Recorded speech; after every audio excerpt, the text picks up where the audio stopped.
that you subscribe, that you now have to subscribe, is that, and I always meant to ask you that, is that a fact of the fact that you just are no longer, like the station used to pay for it?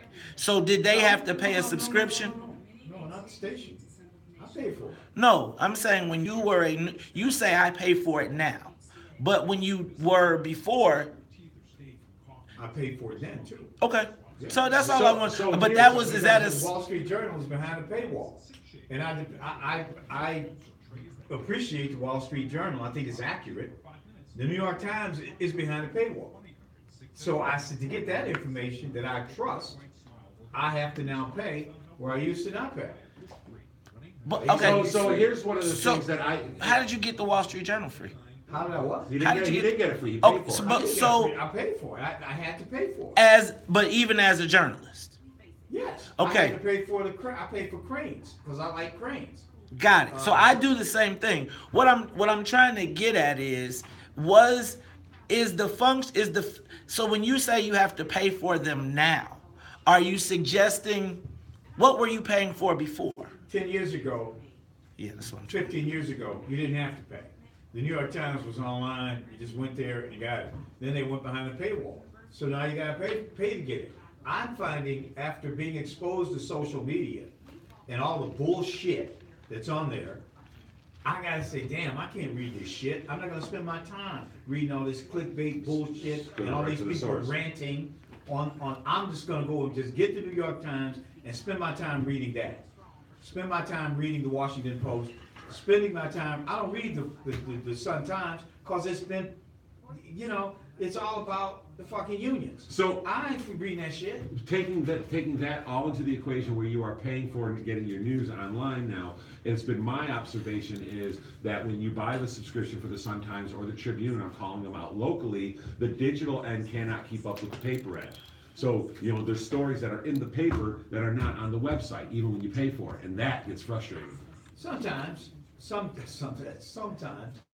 that's true, but I think it's the whole slant of the Sun Times I don't like. Right, but I'm just talking in general, but the other benefit of it is when there is a news story that breaks in the middle of the day, you can sometimes find it online where you wouldn't have to wait till the next With the morning to get Tribune, it. you can. Yeah. They don't have the staff. Yeah. Or the money. They're running out of money. They're gonna be out of business this time next year. That's a prediction, Okay. but. Okay, we're gonna work the golfing in at 7 then, Maze? Mm-hmm. Okay. Golfing while black, but I think you can expand it out. I think you got the women arrested. I think you got the black people. Other things happening is you see this new McDonald's with the international menu. Yes. And it Bill was Cosby jury. got that on the list. Shoot, while you think about it, Is he in the jury? Is that to the jury now? It's at the jury. They started last night. also, if you think about the fact, I got the $1.14 billion interest payment. Patrick, think about this: that Illinois is now is at the center of this Comey FBI hearings. You got Fitzpatrick is defending Comey. He's been defending Comey since, and then you got the current U.S. Attorney John Lausch, who is really overseeing the Comey email scandal. So right now, if you think about it, Chicago is in play just in the thing. That's So just what a about touch Trump base. knocking the dandruff off the dude? Dude. McCone? I didn't McCone? see that. Oh, there's video that's all over. He was standing there in front of the media, and Trump goes like this to him. He goes, just sit there, and he goes. Ryan King gets a he goes, $2 million "We got a bond. gift for him or something like that. But it was dandruff, DACA's back. and it's a City it's a allows story for that he false did. testimony. Well, DACA's back. That's right. Yeah. They got 90 days. And the Take a moment, the invite 10 immigrant friends. Hawaii. Something's happening with the Hawaiian court over the immigration ban. I have no clue, so you'd have to tell me more. Yeah, than that. All right, y'all, take a moment, share the broadcast. Not only do you share the broadcast, take a moment, invite 10 friends. Did you see Chicago, Windy City Live, y'all? I had so much fun. Did y'all watch my fashion stylings? What was it? We called it Windy City Styles. That's what we called it. Windy City Styles yesterday with my designer, Terrence Van Wade Johnson. How y'all doing this morning? Hey, y'all. I really want a TV show. I really want a TV show. Please and thank you.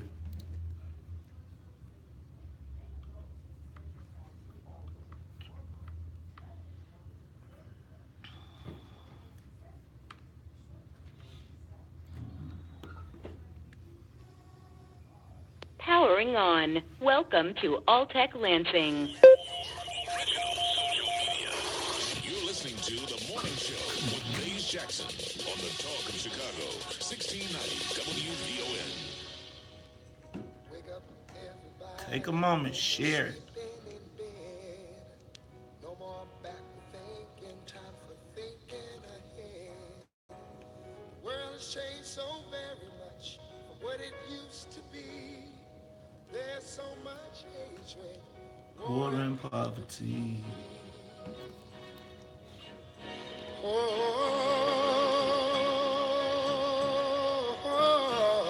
Wake up all the teachers, time to teach a new way. Maybe then they'll listen to what you have to say. They're the ones who's coming up, and the world is in their hands. When you teach the children, teach them the very best you can. Come on, y'all. Take a moment. The world won't get no better if we just let it be. Na, na, na, na, na, na. I had fun The world yesterday. won't get no better. We gotta change Everybody it, girl. smile Just and you and tell me. Y'all know I got out of my political box Wake a up little all bit, the got to do a doctors, little make the old relationship. people well. Did y'all see yesterday? Was y'all rocking with your man? Catch all the hair. Kicked it with my girl Val Warner. She's gonna come to the WVON morning show too. All right, y'all. So won't you make them happy before they pass away? Wake up all the builders, time to build a new land. Say hi, Sonia. I know we could do it if we all lend a hand. The only thing we have to do is put it in our minds. Surely things will work. Good morning, y'all. They Y'all do ready? it every time. Yeah, I'm on an emotional high. The world won't get no Better if we just let it be. Na na na na na na na na. Invite 10 friends, share the broadcast. Tweet, send to Windy City Live. Good morning, Chicago. Good morning, world. This is the WVON Morning Show. I'm your host, Maze Jackson. Got my main man, Charles Thomas, in the building. Charles, how you feeling this morning? As I always feel on Wide Woke Wednesday. Woke on a wide woke Wednesday. Hey, y'all, I'm feeling a little woke myself. Can I tell y'all what? I can't even front. I'm on an emotional high. Yes, I am on an emotional high because yesterday, y'all, if there's been one thing in the world I wanted to do in Chicago, it's to be on Windy City Live, and I finally got my wish. Charles, I went to your old stomping grounds yesterday, and can I tell you what?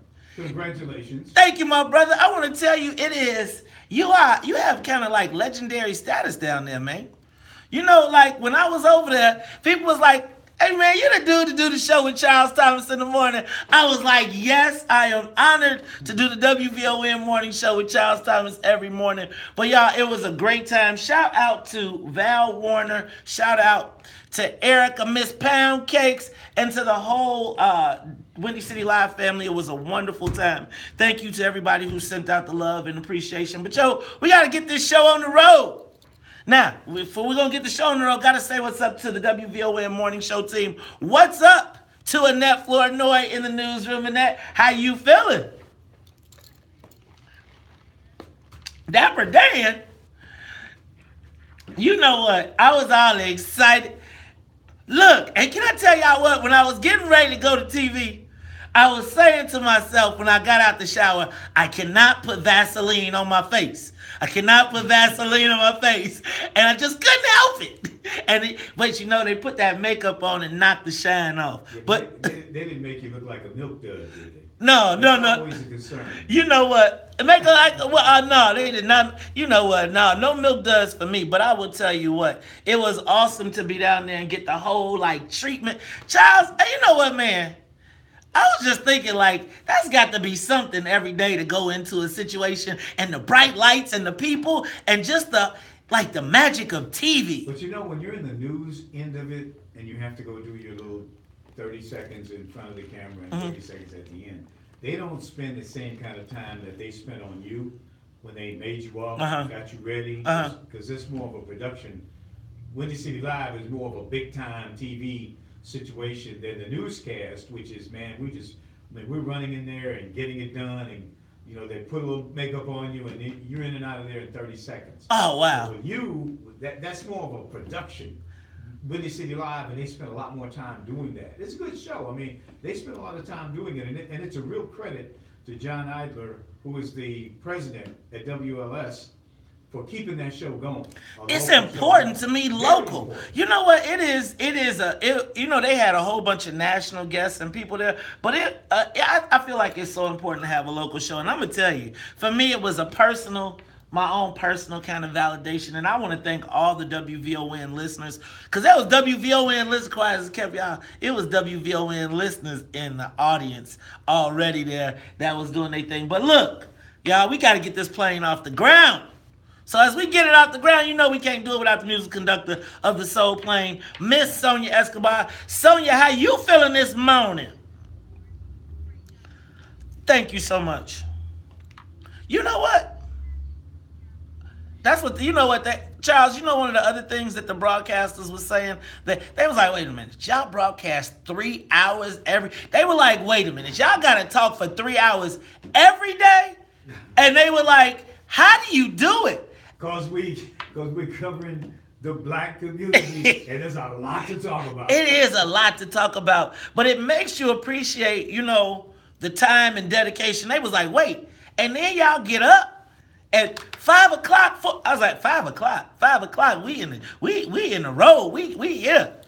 They were like, I just don't know how you do it, Charles. But I'm just telling you, man, it was awesome. And can I tell you what else? After the show, you know what? I ran into one of Chicago's.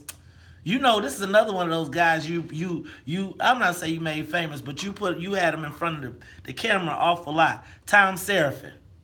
Oh yeah. I ran into Tom Seraphin by the State of Illinois building, and look, man, he stopped and got off the phone. I was like, man, I love the show. I listen to it every morning, and I got my whole office listening. Yeah, Tom Seraphin is one of the premier, but he's also a very even-handed PR guy. I know he has his clients and he promotes his clients and all that, but if you talk to him dispassionately about an issue, he can size it up for you. And he always did that fairly. And if there was somebody that he was so invested in as a PR person, he just wouldn't do the interview.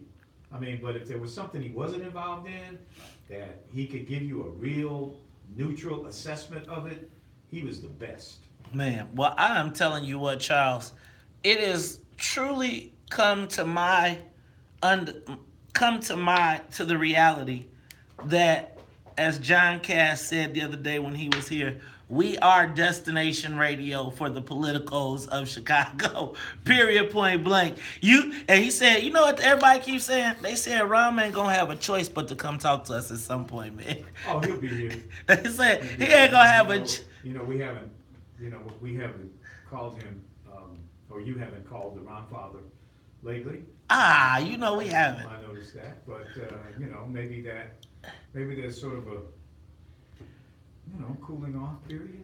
No, we might need to go ahead and call the Ron Father up, because I'm about ready. Look, man, we got a lot going on. It's the WVON Morning Show. I'm your host, Maze Jackson, my main man, Charles Thomas. Now, Charles, you know what? I was, did you see this Travis Ranking, the naked, greased up white boy who went into the Waffle House and committed a hate crime that they're still investigating now about? Did you know that he got bond yesterday? He got a bond. He got a bond, Charles. He got a bond. Why you do that, man? Because, man, it's stunning. It's one of those. Is it really stunning? No. He killed 4 people. For black people. For black people. That's jaw dropping. Where is he right now? In Tennessee, but he probably somewhere. They probably took him to Burger King first. But is he like in some kind of institutional situation? I don't know. I just know he got a bond. How much was it? $2 million. And he paid. Come on, man. You know I could get up $200,000. $200,000. Because $2 million ain't. Don't you got to come up with 10%? It depends on what the Crime is. bond is. If it's a D bond, a C bond, they have different. Oh, white boys get I bonds. In Illinois, they have different classes. Now that is jaw dropping. That is insulting. See, but I think that's why they ain't talking about it being a hate crime. Because you know what they don't want? They do not want Black Lives Matter coming down to Tennessee, starting up that mess. But I'm going to tell you what, Charles, the fact that this dude could get a bond, period, and $2 million, like, hey, man, you get $2 million. I think Wesley Snipes got $2 million bond for some Charles, that is unfreaking believable. Effing believable. Oh, definitely. Uncle Charles. I know. I'm not saying you said you, but you know that means something. Amazing. And on the talk, listen, y'all. We'll talk about it more when we come back. It's Talk Chicago 1690. Yeah, y'all. He got a bond, $2 million. Think about the gravity of that.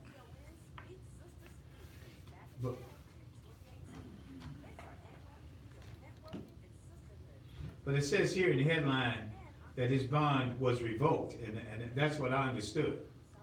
So what does it mean when he got a bond? Well, the judge revoked it. I mean, so. So then we can it clear. was set. The bond hearing was set for today, but the bond was postponed to May 7th, so it was revoked until May 7th. But they gave him a bond. Well, initially booked on $2 million bond. That's, and $500,000 for each of the homicide charges, which is low, I think, for homicide. And then Somebody said, "Is you crazy?" no, it wasn't. It was revoked. It apparently, when this happened, the courthouse was like flooded with calls. And they pulled it back. Yeah. Fix it. So can you fix it when we come back? Yeah, All right. they revoked the bond. All right. And Cool. I just don't even believe they gave him one in the first place. That's what Okay, no, I mean, if that's the case, just fix it. But I can't believe that he got a bond. I thought, like, when you go to jail and you did some heinous stuff, they just be like, no bond. Right. Period. Well, it ain't even no revoking of bond. It goes state to state, too. I mean, different states have different plays on bond. So, I mean, I don't know what the Tennessee situation is. I'm not. Got it. But Well, just bring that back up and fix that part. I'll make sure that I come back to it. we gotta fix that. So, man, hey, y'all, take a moment, share the broadcast. Share the broadcast. And then what's so crazy is at the same time we mourning, like what happened at the Waffle House, they busy. The poor sister asked for plastic utensils and wound up getting her clothes ripped off and dragged up out the joint. You got the sister story about the black girl, the sister, please and thank you. Which one? The story about the sister who was in the jail. Who went to Waffle House. There should be, I believe there's audio of that. Yeah. Let's see if we can get Sonya to get the audio, some of it. What up, y'all? Take a moment, share the broadcast. Please invite 10 friends. Don't be lazy. Do your boy a favor. Can I tell y'all what? Hey, Antonio, am I auditioning for real today, or are they just accommodating me? Because I don't want to waste their time. Hey, y'all. Don't tell nobody. I'm super excited about being on Windy City Live. It was, like, super cool. Like, I was thinking, like, I'm going to be on TV one day. I'm going to get a TV show. And I'm like, but don't say it really loud because I'm going to get a TV show. And could y'all do me a favor? Could y'all send Windy City Live? Could y'all hit their Facebook page and just tell them thank you for having Maze on and you like to have me back? Please. And push and go on Instagram and Facebook and Twitter. Shh, don't tell anybody. It was so fun. It was like, I was sitting in the chair and it was like, psh, psh, psh, psh, psh, makeup. Like, remember on the TV commercials back in the day on the cartoons? And then everybody was so nice. Like, I got there, the dating lady was kind of, she wasn't very nice until Val Warner came in and was like, Maze, what's up? And you know, she gave, so it was like the room was full of white people except for the staff is black than a mug. Shout out to them on that. And then the producer was super cool. Everybody was super cool. Doctor!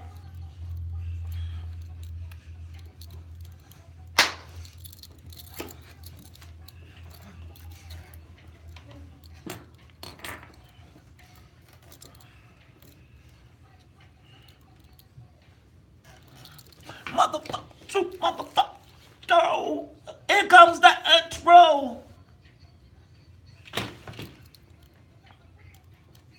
You are tuned in to the Talk of Chicago 1690 AM. I'm your host, Maze Jackson. Got my main man, Charles Thomas, in the building. Now, Charles, tonight is the final edition of the Black Heritage Film Series. They're gonna be screening the movie Marshall. Chadwick Boseman. Man, that Chadwick Boseman done made a bunch of jumps. He went from Jackie Robinson, from James Brown to Jackie Robinson, from Jackie Robinson to, he went from Jackie Robinson to Marshall to Wakanda, and he's getting ready to play again in this Avengers. You know what? Chadwick Boseman coming up, man. Well, not only that, he's sort of a new age, preeminent black actor in the mainstream film scene, you know? Man, yeah. The new age Denzel. Oh, are you giving him the new age Denzel? Well, I mean, he's doing the work, that's for sure. You know what? That's a good one. And he went to your daughter's alma mater, and Vince Bass's alma mater, Howard University. Could you imagine? I know we gotta clean that thing up. But could you imagine going back to like your alumni reunion? And you was like, hey, yeah, who you today? Yeah, today I was the Black Panther. But then, I was Thurgood. And then I did Jackie Robinson. And don't let me hit you with the, ow, gonna get in the hot tub. James Brown. Everywhere he goes, he's a story. I mean, he's probably got a trail of media people. Shoot, that ain't the only trail he got following him around. Charles, you know what? Before we went to break, I don't know if I misspoke or I just didn't give all the information. Well, no, I think that it was just, this guy does not. His bond was revoked. But in Tennessee, under Tennessee law, every criminal suspect gets a bond. That's Tennessee. It's peculiar to Tennessee. But the judge has the option to revoke the bond. Okay. And the judge revoked the bond. In fact, they gave him a bond for $500,000 on each of these homicide counts. So is that the price tag for Black Death in Tennessee? In Tennessee, whatever. 500. But the judge, there was an immediate, calls flooded. Is you crazy? And the judge then revoked the bond, and this fellow is in the lockup. Is he in Gym Pop? I don't know. I hope he's in Gym Pop. But definitely we want to correct that. This guy is still locked up. This Travis Reinking. Where's he locked up, Charles? His bond was revoked. The only reason the bond was offered is because Tennessee says you got to give somebody a bond. But the judge has the option to revoke it. And you got to revoke this guy's bond because, let's face it, he was at large for several days. He was running. He was on the run. You think he has some aid and assist? Huh? I don't know. But he was on the run. So when a person's on the run, that's the one you definitely revoke the bond because he's a flight risk. Flight risk. Yeah. Which is why you get bond. Yes, but the guy's locked up. Rest easy, everybody. Charles, I want him, if you, black family friends, if you have any, where is he locked up in Tennessee? What part? Close to? I guess in Nashville. So somebody, you got some, with the Chicago connected Tennessee and Nashville, somebody got family that is in the Hooskow. And they also have the death penalty.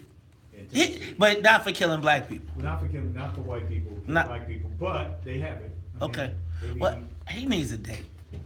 But I think he's gonna go with the insanity defense, don't you think? I think I think they're gonna hit him with that sovereign, because he's part of some sovereign whatever group. But like, at first I thought you were saying yesterday. Keep thinking that. I think they're gonna go with it. Craig, is you Craig? You greased yourself up and then you went in naked, and you know what? He probably could say he was crazy and be back on the street. I hope he gets a date when he gets to his Hooskow cellmate.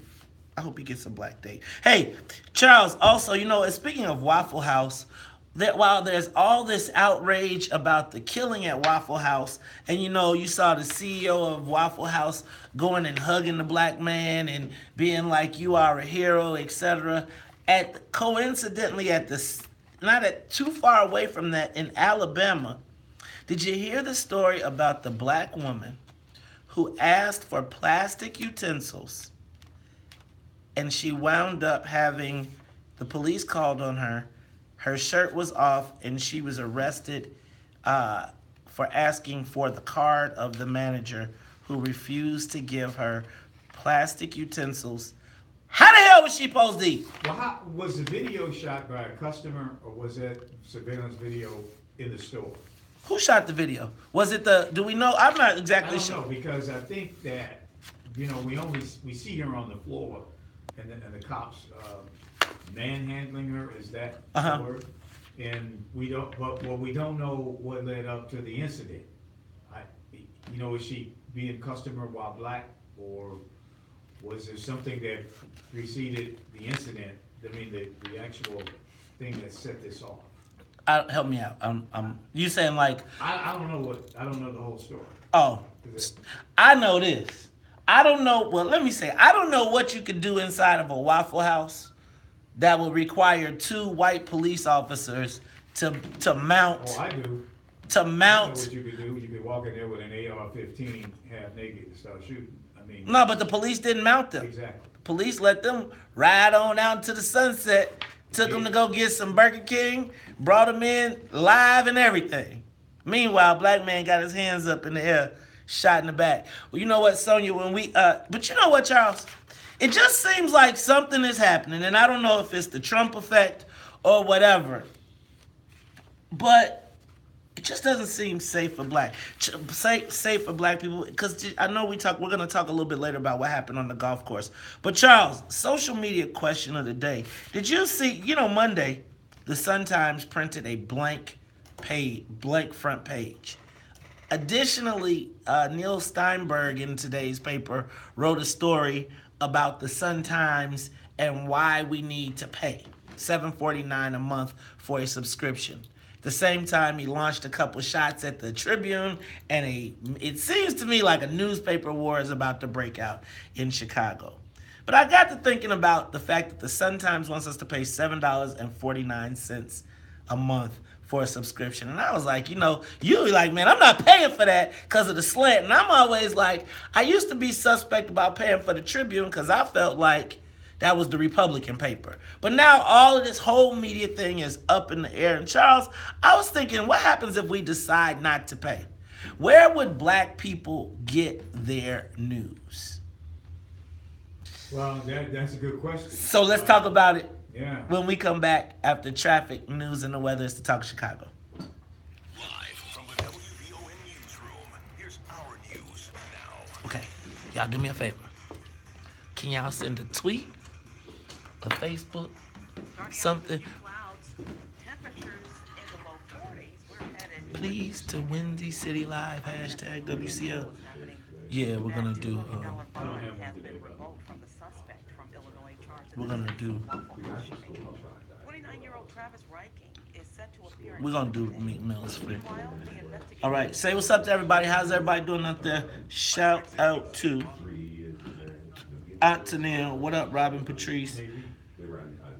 What up, Mike Brown? What up, Marquin McDonald?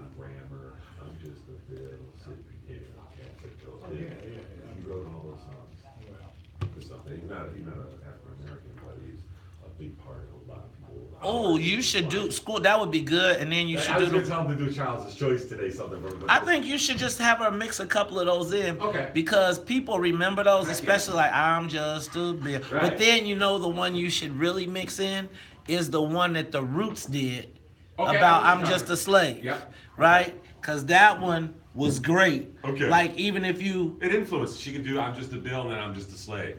We'll do that mix later today. look, man, you know they like see the man. Where?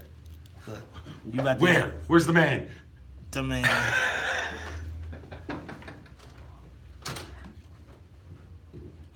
Shout out to Anita Andrews Hutchinson. Anita, we'll talk after. What up, Darlene Kennard? Can y'all do me a favor? Can y'all send Windy City Live a note? Just go to their Facebook page or their Twitter and just say, have Maze back. Do that for me. Look your boy up. Got you. All right. What's up, Darlene Kennard? What up, Aunt Tennille, Tamiko Holt, and 18 others? What up, Denise Russell? What up, James Williams? What up, Andre Smith? What up, Brother Patah? D.S. Sanders. Linda Carter. Africa Porter. Africa Porter has free tickets to go see Marshall tonight. I just saw that in her feed. All right. Also, shout out to theblackmall.com for nominating the Intelligence Group for Business of the Year. What's up, Brother Edward Muhammad? Brother Muhammad, Crucial Conflict, Saturday. Can you make some time, please, and thank you? All right, take a moment, share the broadcast. All right. What y'all think about my jacket yesterday? I was trying to get my, well-round on, right? So I had on, yesterday when I had the choices, I wanted to do something different, right? I felt like I wanted to be, casually stylish. Remember? I want a TV show.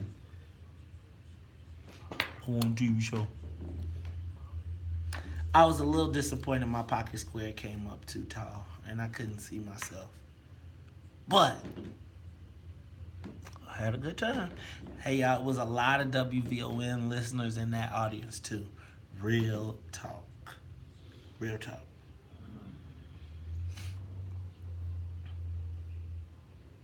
Shout out to Val Warner. Shout out to Aunt Neil. Shout out to EJ. Thank y'all all for working so hard to help your boy get on. Might not come when you want, but he always on time. You dig? Hey, Brother Patah. I told you, everybody's tall for you. But Amara, she tall for all of us. Hotep Henry Hartsfield. Slizzy Townsend. Ooh, Sly. I'll reach out to Rob today. What up, Ching Dog?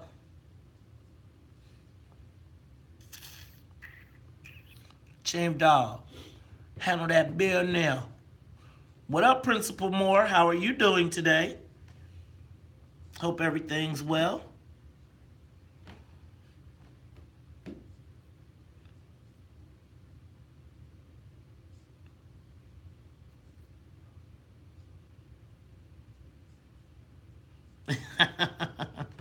Boots on the ground.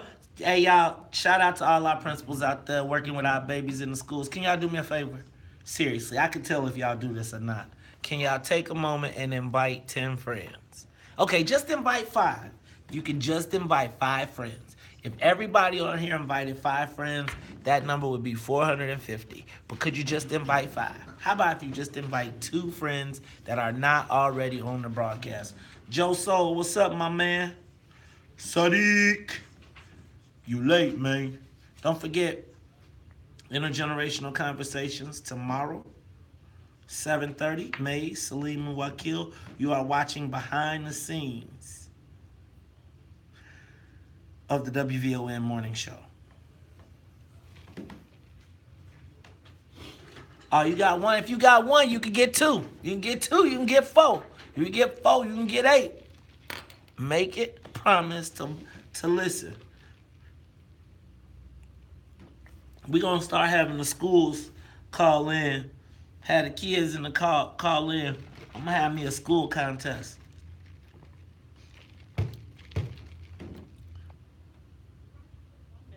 Thank you, Anita Andrews Hutchinson. That's what I'm talking about. Bill. It's okay, Robin. I appreciate you. Try and get one new friend today. Just get one person. If you can get one new person to watch the broadcast, that would be great. Right? Just one.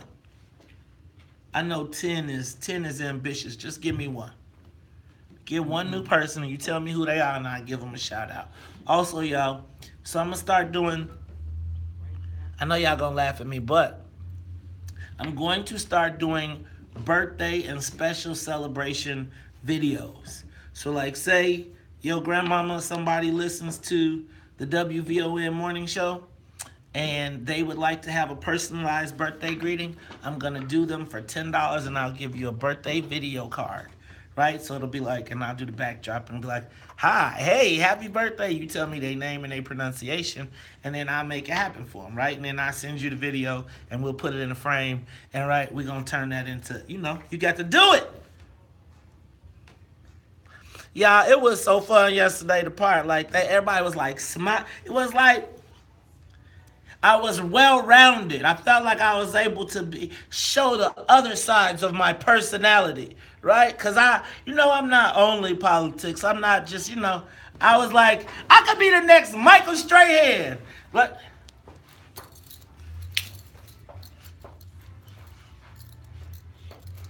like, I could be Michael Strahan. Give me a gap in my teeth. I got a chipped tooth already.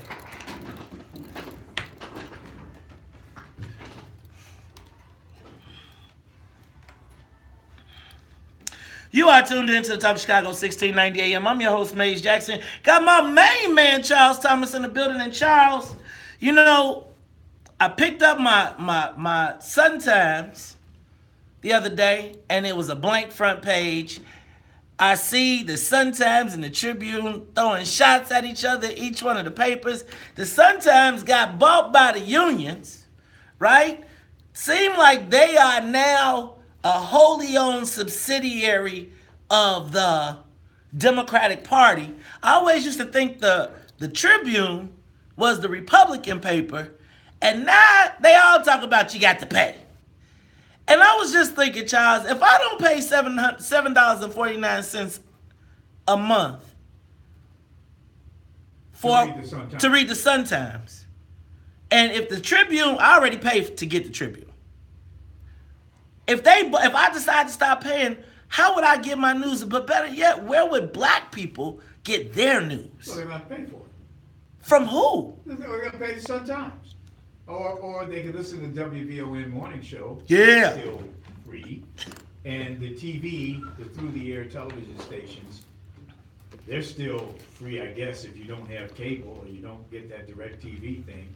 You can still get that signal and you get the news there. But you got to do it by appointment. You can't just do it when you want to do it. I guess you can do it online that way. Anyway, you got to pay. It's just the reality of the day. You must pay in order to get your news sources. That doesn't mean you have to buy the Sun Times, but you might want to buy the Daily Herald, the Chicago Tribune, the whatever, the Crusader, the Defender, whatever, but you're going to have to pay. And to get that breaking news, you absolutely are going to have to pay. So you saying it ain't no way around it. I can't, because you know what, Charles? I tried to be slick the other day, right? I saw a story in the front, and they get you with the whole, they give you, the first 3 lines. So you get in real good. You're like, oh, I can't wait to read the story. Yeah, and then Crane has perfected that. they get you a paragraph in. And they give you the theme of the article, and then by the time you ready to bite in, it's like, if you would like to continue reading this, or they do that whole trick about you read your limit of 2 stories today. The thing is that, and one of the things that's really helping this whole movement toward pay Mm-hmm. access on the internet is social media. Talk to Social me. media is so polluted with so much nonsense and clickbait. And, I mean, it's cool when you want to see pictures of the grandkids or whatever. But I mean, when you start trying to get your information there, you're getting polluted with so many people ranting, and you got all these clickbait, these sponsored things that are hidden. And I just get frustrated and say, hey, I got to find out what went on in the world. So I'm just going to go straight to the source that I paid for.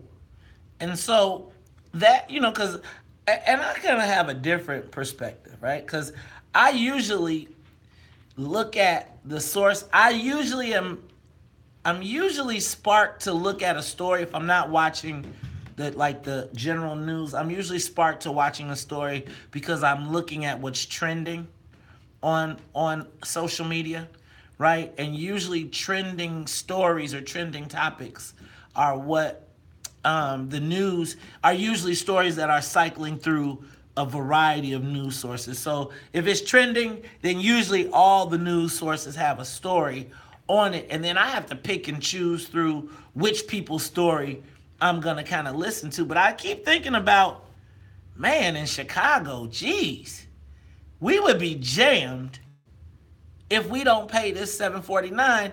And I feel like even paying the $7.49 at this point, like, cause you was like, we could let's take out the $7.49. We go to the news. It's like if it bleeds, it leads. $7.49 though, Maze, is a bargain. What if you bought the paper every day? How much is it now? $1. $1. I buy it every day. That's $30. I feel like, oh, go ahead. $7.49. Huh? Oh, you know what? I didn't even think about it like that. It's like I feel like, though, I got to give my credit card up and all that stuff when you come to the newspaper there. But you know what? I didn't think about that. But see, I feel like when I buy my paper now, I'm supporting the local economy. Because it's the brother that's standing out there that's been selling his newspapers for the last 20 years. Like, when the blank page came out, I was like, what happened? I was like, go through. He was like, brother, I'm going to be out here telling ain't the paper to sell. And so I'm going to tell you. And I just feel like, I feel okay paying $1 for him for a paper. But it's something about going to the internet and then me having to pay for something I used to just be able to Google. But you've only been able to Google it for what, the last 20, 25 years? You haven't been able, you weren't able to do that. Hey, brother, did you hear that? Okay, that's half my life.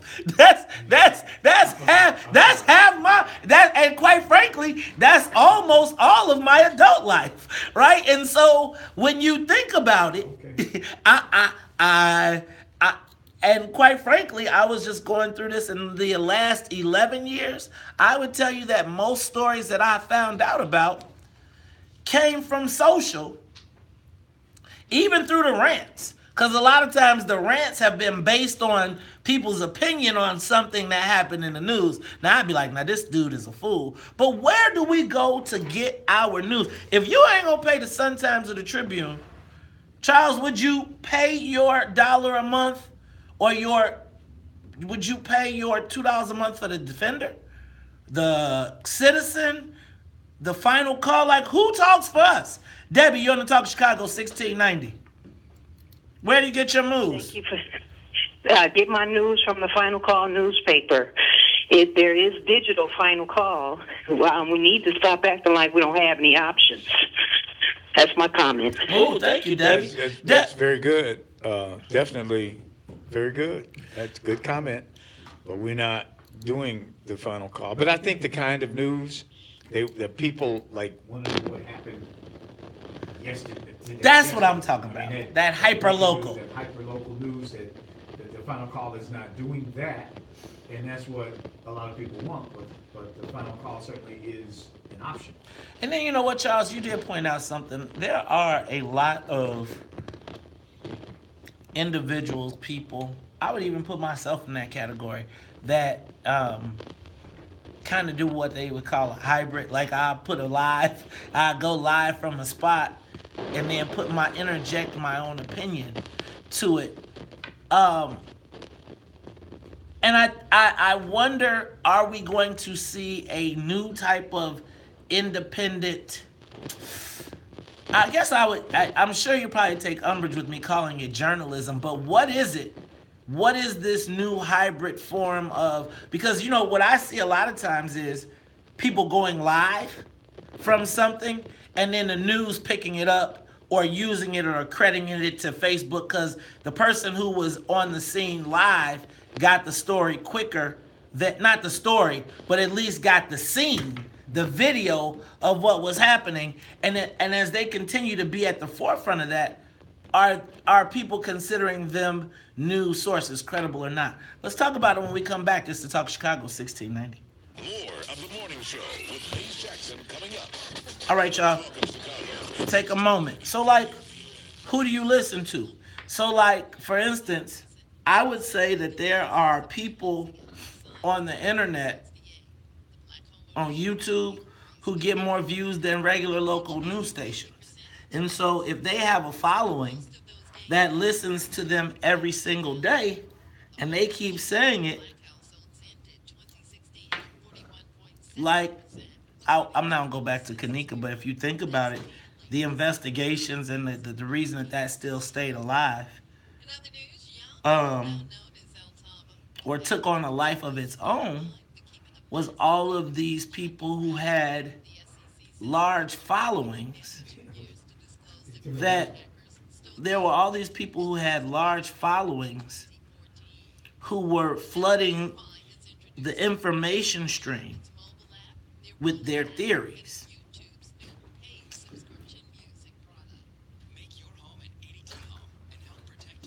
To the masses, I think the news is only credible if you trust the person that is giving it to you. And I do believe, like, I don't know if I'm on the scene with a camera at a murder scene and I'm filming everything right now as it's happening, unedited, whatever, is that real news? Right? Like, so if you're on the scene of a murder and you go live and you video everything, is that news? I think if you do it once, you're like an eyewitness on account. If you are the guy who continually does it, then it might become news because you're the guy distributing several different points of news. But if it's just like one time, it's on social media, it's like just an eyewitness account. Okay, so, but can you make, no, I'm with you, but can you make yourself the news? I think if you continuously try to do it, there was a guy in Chicago years ago, his name I think was Larry Schreiner, and what he would do is he would be in his car, and he'd have all these scanners going, and then he'd hear what's going on, he would rush out to the story, and then he would sell it to the different news organizations. He'd be the first one on the scene with the video camera, then he would go to ABC, NBC, CBS before internet, email and all that, and then he'd sell it. So he kind of became the first person, not first person, the first person to get the news and then get it to the other news people. Can you create then a news network? Like, what validates it? Like, if you don't add opinion to it, right? Because if I got the story, like, I feel like there's been times where if you're Facebook Live, you're way ahead of the news. Because they're still writing, they're still, like, let's say the JB press conference. Sure. They're writing, they're filming, but they're not going live. Right now, I got an audience that is going live. Now, if I pay, let's say, $500 to boost it, and I want it to be, instead of to an organic audience, to 20,000 people, am I providing news if I don't say anything? Yeah, absolutely. You would be if you didn't say anything. You're providing news. If you spend $500, is anybody going to pay you to put that on? You're just going to put $500. Well, I'm saying, no, but I'm saying, so is the news, hold on, is the news then because somebody paid for it?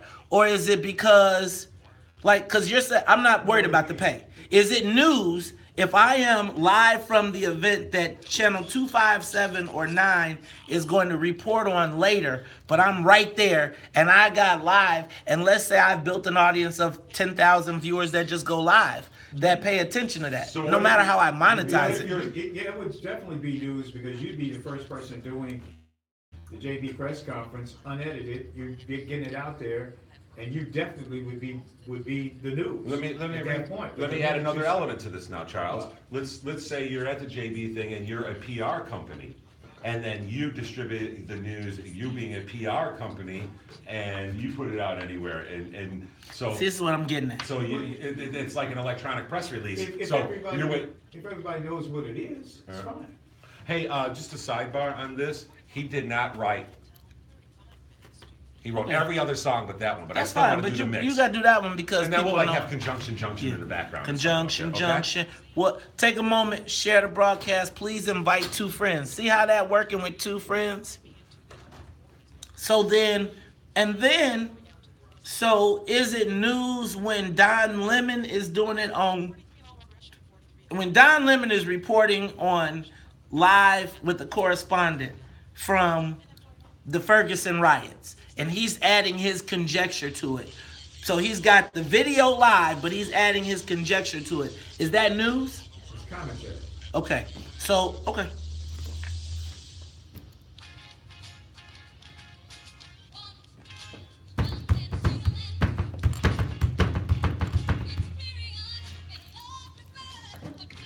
See how Sonya be doing that? Well, I say it's-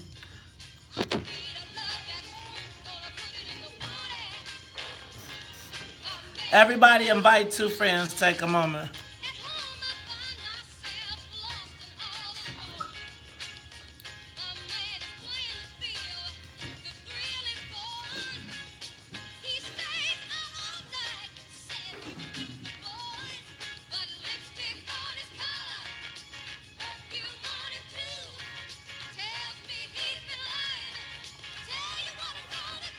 You are tuned into the Talk of Chicago, 1690 AM. I'm your host, Maze Jackson. Got my main man, Charles Thomas, in the building. And Charles, we are talking about what happens if the news, if we don't pay for the news. Charles, but you saying it's just the fact of life. We got to just pay. Yeah, I think moving forward, you're gonna have to pay. And what are you gonna pay for? Are you gonna pay for the Sun-Times? Are you gonna pay for the Tribune? Are you gonna pay for the Defender? Are you gonna pay for the Crusader, for the Citizen? Are you gonna pay for it? Because these news sources cannot survive in this environment without subscriptions. Now, but you pay for what you think is good and worthwhile. You're not gonna pay for something you think that I can't use this information. You're not gonna pay for that. But, and I think that's where the competition comes into play. So, Charles, I was thinking about, and Brother Patah put it right, the launch of the Hood Reporter, right? The Hood Reporter is the guy who's got a Facebook account, a Uber account, and a Facebook Live, and is on the scene when it is happening, right? And he is giving you the live as the shooting or the whatever happens. Is that news? Are Hood Reporters, can they be the news? It can be. Yes, it can be. And there are examples of Hood Reporters who have grown and become very successful. There was a guy in St. Louis. He made national news, and he had a paper called the Evening World. And the Evening World would report on what was happening in the hood, who got arrested, who was, as he put it, a dope eater, who was a killer. He would do this, and this guy made a lot of money, and he I think his name was Ernest Thomas, and he's sort of a legend in journalism because he became a Hood Reporter who made it work, and he was doing this in the 40s and 50s and 60s. Sound like World Star to me, man. And World Star. And there's a guy here in Chicago, his name is Frank Latin, who formed something several years ago called the Nitty Gritty News. And he would just basically do hood news. And he has parlayed that into a training program for young people on the West Side now. But he started with what's called the Nitty Gritty News. There's this other guy that does stuff about crime. Oh man, I can't remember. Well, they got the NAB sheet now. Because Exactly. These are sheets that people put together. That's news. Now, some people might want that kind of information, and they're willing to pay for it. So there's opportunities out there, but people have got to want what the information that you're giving them, and you just can't do it once and like do a press conference and go with Facebook Live and get 10,000 people watching it, but never do it again. How many times you got to do it to be the news? Well, I mean, I think you have to do it consistently so that people go looking for your site. Ooh. They go looking for it and they want it. Ooh. They want that kind of information. Ooh. And it doesn't always have to be Frankie shot Johnny, or there was a car crash at 87th and Cottage. You know, it's got to be something that people want to read. I remember in San Francisco many years ago, they had a report on who had the best weed. And there was a certain group of people that wanted to get that information. It wasn't online necessarily, but it was in paper. And it was on papers. Report. It was a weed report. What was it, on rolling papers? What kind of papers was I don't know, it? but I mean, it was printed, and I remember it very clearly from back in the You day. remember it? Yeah, see, From back you in can the remember 70s. it. See, it must not have been no good weed because People- you can remember. I remember seeing stories about it, how the guy did this, and he had a certain group of people that subscribed, if you will. They would always look for that publication. Yeah, man. I think that news is changing. I think the evolution of this fake news, as well as people's frustration as they've started to go into their silos, they have started to, I felt like there was a time when the news was universal and you kind of picked how you wanted to interpret it. Now I feel like it's interpreted for you and you pick which interpretation you want to listen That's to. a tragedy, because you get people, you find yourself in an echo chamber. You just only read what you want to believe.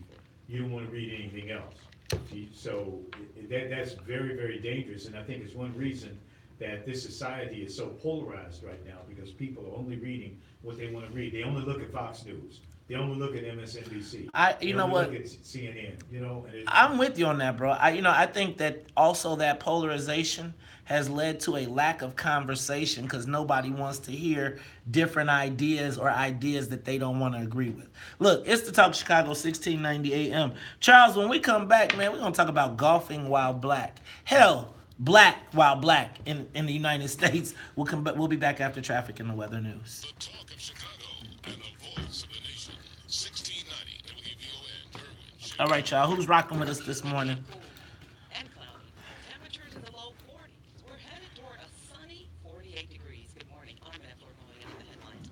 The $2 million bond has been revoked from the suspect from Illinois charged in the Tennessee Waffle House shooting. 29-year-old Travis Ranking is set to appear in court today. It's 7 o'clock. Macron and Trump arguing. All right, y'all. How y'all doing this morning? Take a moment, share the broadcast. Can you take a moment, invite 2 more friends? 2 more, just 2 more. What up, Alvin Norton? The news has always been based on one side. Look who's been in control of the media. Ooh. What up? President Emmanuel Macron about the Iran nuclear deal and the future of Syria. What you be rolling up on, Brother Patai? Hey, Janice Williams. What up, DS? Robin Patrice, Ron Lewis. What up, Roberto? Yeah, Michael Romaine and the Village Free Press. We need to start talking to him some more about the stuff that's going on over in Proviso. What up, Patrick Brutus? What up, Roderick Powell? What's up? Shout out to Mark Allen. Hear my voice. What up, Neek? What up, Ron Lewis? Tiger Lily? Brother Edward Muhammad. Sonia Escobeezy. Ron Lewis. Nicole Rogers.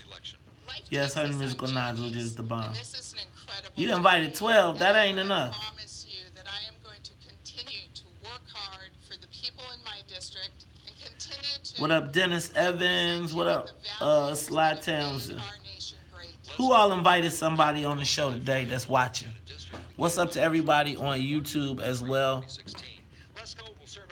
What up, Way to Shy? What up, TT? What up, Seal Towns?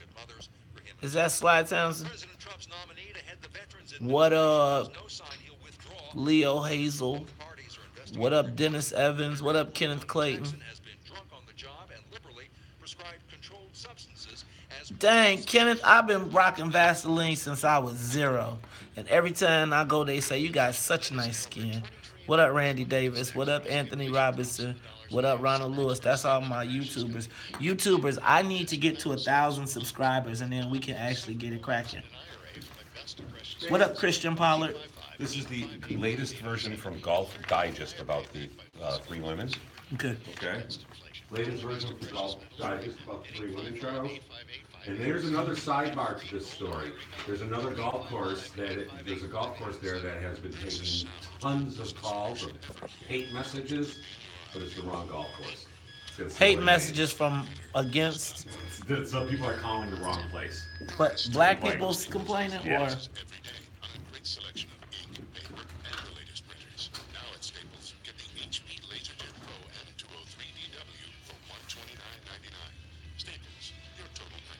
yeah, I read this.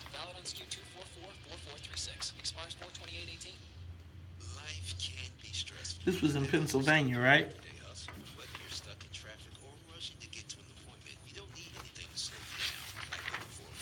All right, y'all, take a moment, share the broadcast, invite the friends. Okay, if you invited friends, what up, Sly? Okay, you said Seal over there. What up, Ian J. Leverson? Hey, Ian, man, I just want to tell you, man, how much I appreciated the post the other day, as well as how much I appreciated the sketch. You should finish it out, man. I want the actual hard copy of the sketch. And I didn't understand the date, man.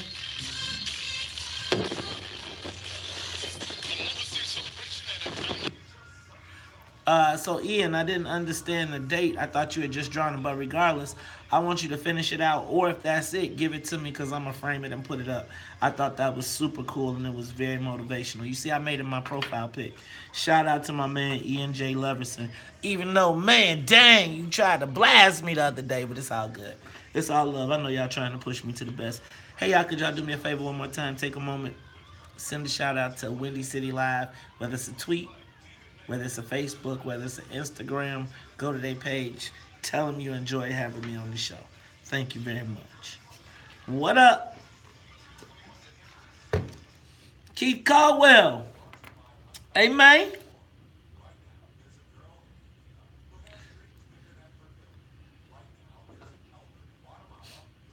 We need to chat, brother. What up, Brian Hudson? Who are the new people today? We got any new people on?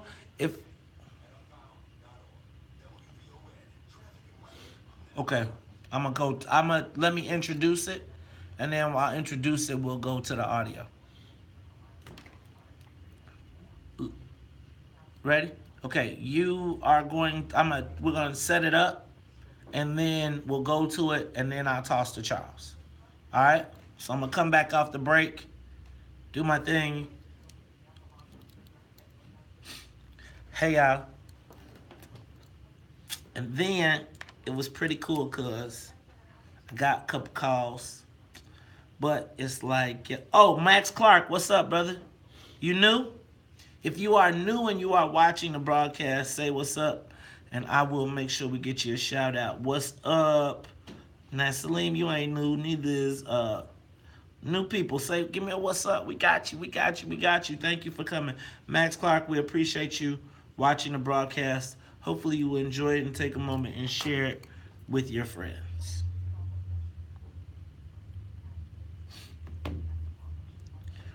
What's up, Jeff Johnson?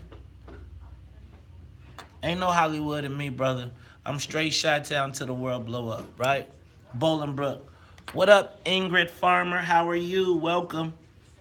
Welcome to the den. Hey, y'all, make them feel welcome. Because, you know, we bite in the den. Take a moment, share the broadcast. We're going into the 7 o'clock hour. I need to be at 200. If you are new to the den, say what's up. Type your name, say what's up. We'll give you a shout out.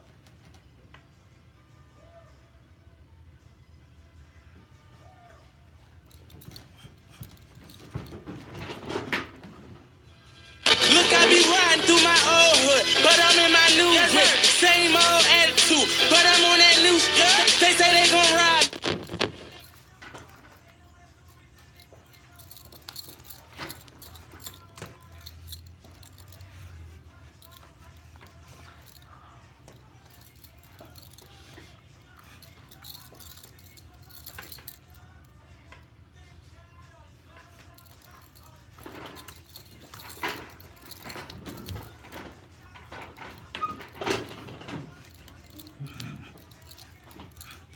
You are tuned in to the Talk of Chicago 1690 AM. Charles, it's a celebration. Did you hear the music, man? Meek Mill is free.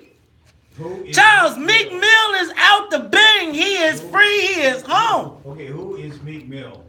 Charles, did you say who is Meek Mill? I don't know Meek Mill, man. I'm sorry. I'm just being straight up. Charles, Meek Mill, rapper extraordinaire, Maybach Music, part of the Maybach Music family, that with Rick Ross, you know, got a little association with Rock Nation, Jay-Z. Well, basically, Charles, he has become the face. You know, Khalif Browder was one of the faces of the criminal justice, the unfair criminal justice system. Meek Mill assumed another place about the unfair parole system because basically, Charles, he was sentenced back to jail after serving his time for popping willies in a video. And so the police saw him popping willies in a video, said that was... Motorcycle? Yes. And they said that is a parole violation and put him in jail, violated his parole. Now, he was doing it for a rap video. Man, that's like the prison industrial complex, like on steroids. On steroids. And so, Charles, basically what happened was Meek Mill became like another, he violated his parole. But it was like, really, you're going to put this man in jail for another 10 years because he was popping a willy in his career in a rap video and they have a permit for the video? That's just like, we just getting ready to single you out because you're Negro. But he got out, and let me tell you how they did it. You know how, like, when you see it in the movies and they do it for the, you know, and the brother pull up and they pull up with the Cadillac and the, you know, the ladies and all that? To get it, when they came to pick him up to get him out? Bro, yeah. Helicopter. Helicopter him out of the joint, flew him to guess where? His hometown, Philadelphia, where he went to the Philadelphia 76ers game. And guess what he did, Charles? What did he do? Rang the Liberty Bell. A mock-up version of the Liberty Bell to kick off the basketball game. Boy, Meek Mill is free. You know I love to see when a brother shine. Yeah, man, Meek Mill. Another moment. In Black History, man. See, Charles, man, see. Yeah. See, man. We're going to celebrate Meek Mill Day. See, man. See. Philadelphia.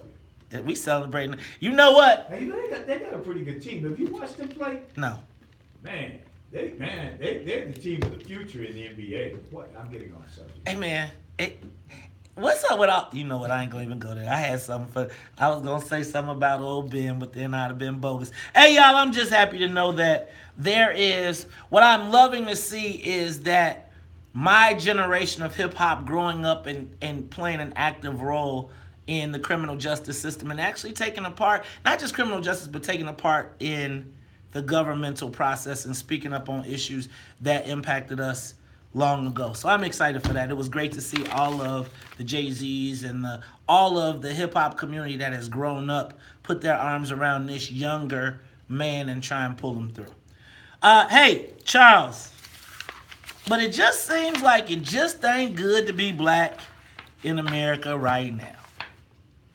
Did you hear the story about the sisters who were arrested while for golfing while black? Yeah, man, it reminded me. Yeah, they were apparently moving too slow on the course, so the course owners wanted them to leave. You know what? We got some audio from that experience, and then Charles, let's talk about how this all breaks down. Sonia, you've got audio from when the police were called. Let's go. Saying is that, again, we took 20 minutes, but these group right here was right behind us. So if we took 20 minutes, then that means that they came off of hole 9, you got off the and green they at have not, 12:45. and they have not yet You got off the hard green at off on hole 10. 12:45. Then the group 12:45, you got behind off us 9 green. had to take 20 It's minutes to get 1:28. from 9 to 10. It's 1:28. You got off the green at 12:45. And so they're saying they want to kick us off the hole. And this is former Commissioner Steve Chronister. Congratulations, you're a real winner. So they say they want to kick us off the hole because we took a break in between the holes, and the people behind us had not even teed off yet.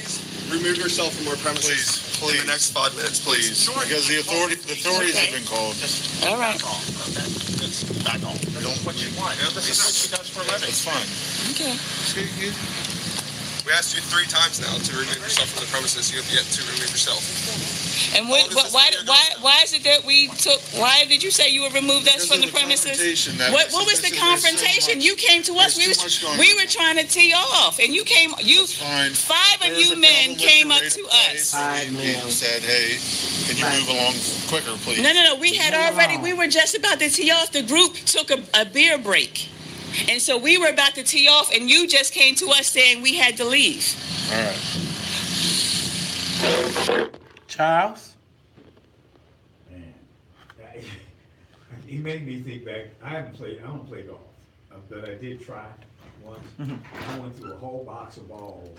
I took, man, all the time in the world. People were behind me because I didn't know how to play, but apparently these sisters know how to play. They play regularly. They're members of the club. Members of the club. So, I mean, they weren't like me. They were playing the game seriously. And, man. But it's like what? Golfing? Wild Black. Wild Black. What is the, man? It's starting to be a lot Wild Black. So I got a couple things on this, right? I got a couple things here. The first thing is I'm appalled, offended, just outdone at the whole concept. Now, I have been on a golf course and I have been told to move along because, again, like you, I can't golf. And I've actually been put off golf courses for, what's that golf course, the one where the big one out there in Lamont? No, they don't let black people in there, Beverly. What's the one out, you know, the famous one where the BMW and all that is?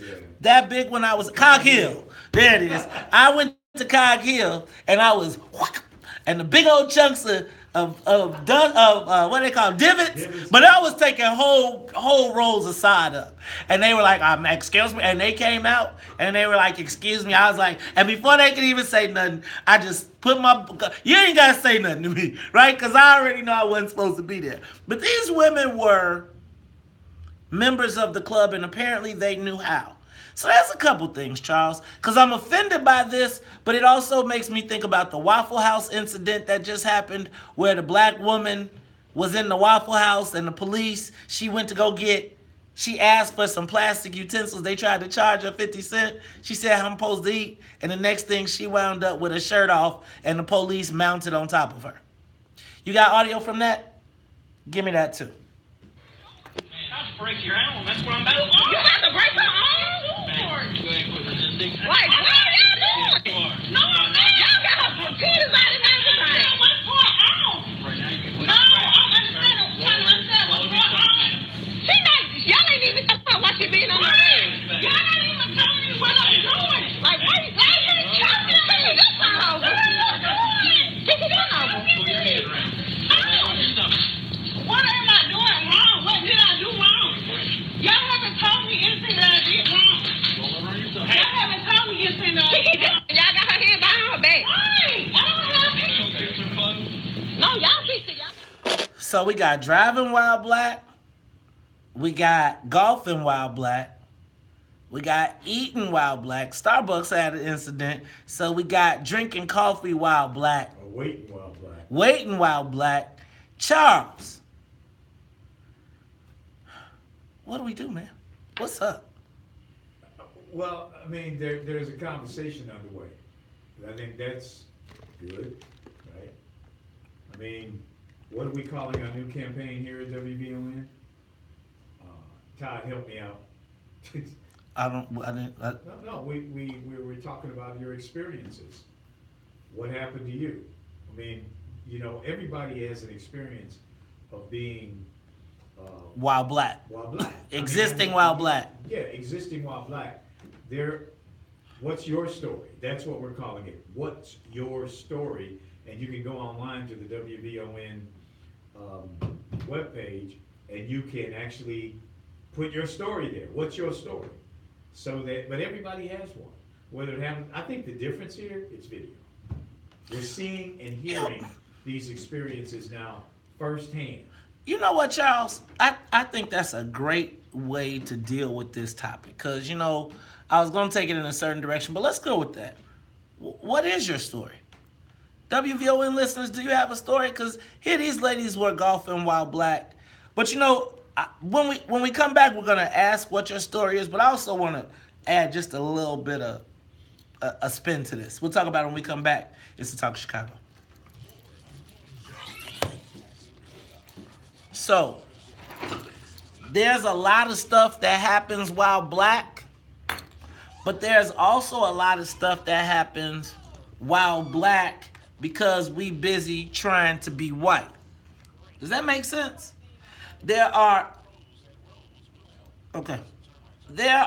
So, I think that there are a lot of experiences that happen while black, right? So let me give you driving while black. That is racism. Let's talk about the entry to this club. I'm going to take you, you know what, and I'm going to do you one better. I'm going to do Beverly. I'm going to do the announcement last week that President Obama was an honorary member of the Beverly Golf Club. Now, if you know anything about the Beverly Golf Club, that summer gun is racist than a mug. That's Mike Madigan's golf club. That is the golf club of the white Irish elite. That is what it was. They do have black members, but you got to be a special black member to get it. And please note, the person who was speaking on behalf of President Obama was Allison Davis. Now, I ain't tripping on Allison, but y'all know Allison. He ain't the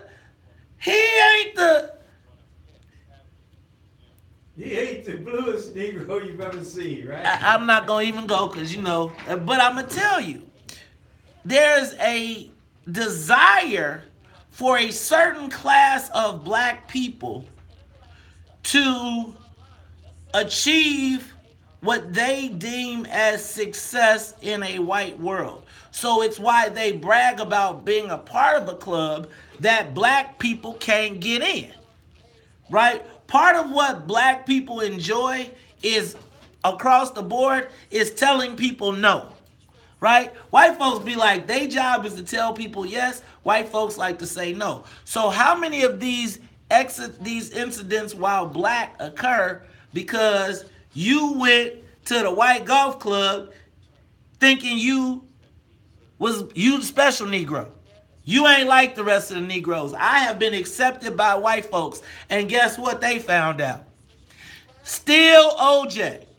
So, now don't get it wrong.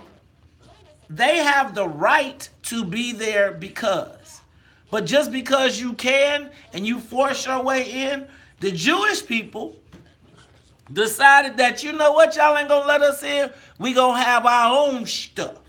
So when you look at the Union League Club and you listen to them tell the story, it was because they weren't allowed to be part of the private club. So when you look at, if you look in the Northeast and there's all these golf clubs, there's also Jewish clubs that have been created because they couldn't get in, so they created their own joints.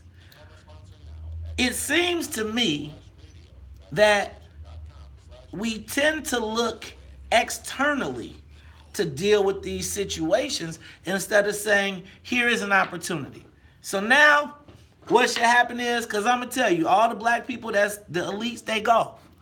Put y'all damn money together and yes, I am a member of the Soho House, but it's the same thing. Well, first of all, I tried to create a black club, and when I tried to create a black club, the alderman would not allow me. I tried to create a black version of the Soho House at 35th and King Drive, and the aldermen there would not allow me to. So, and it was going to be called Policy, based on the Policy Kings, 35th and King Drive.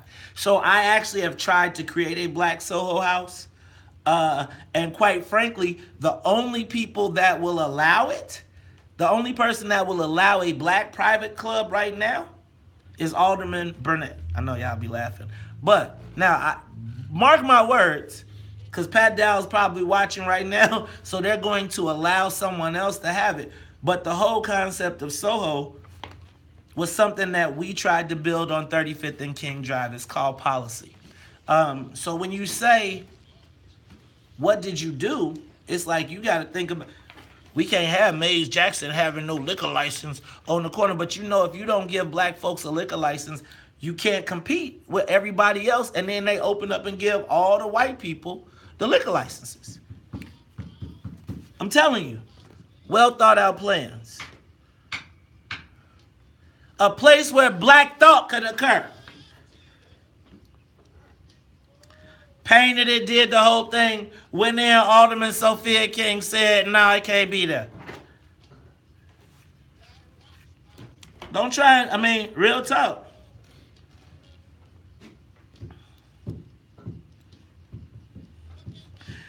You are tuned into the Talk of Chicago 1690 AM.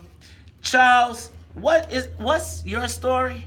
What's your story? Is that it? Did I try to talk? What's your story? What is your story, Charles? These women tell the story of golfing while black. We've heard stories this week of waiting while black. You got being black.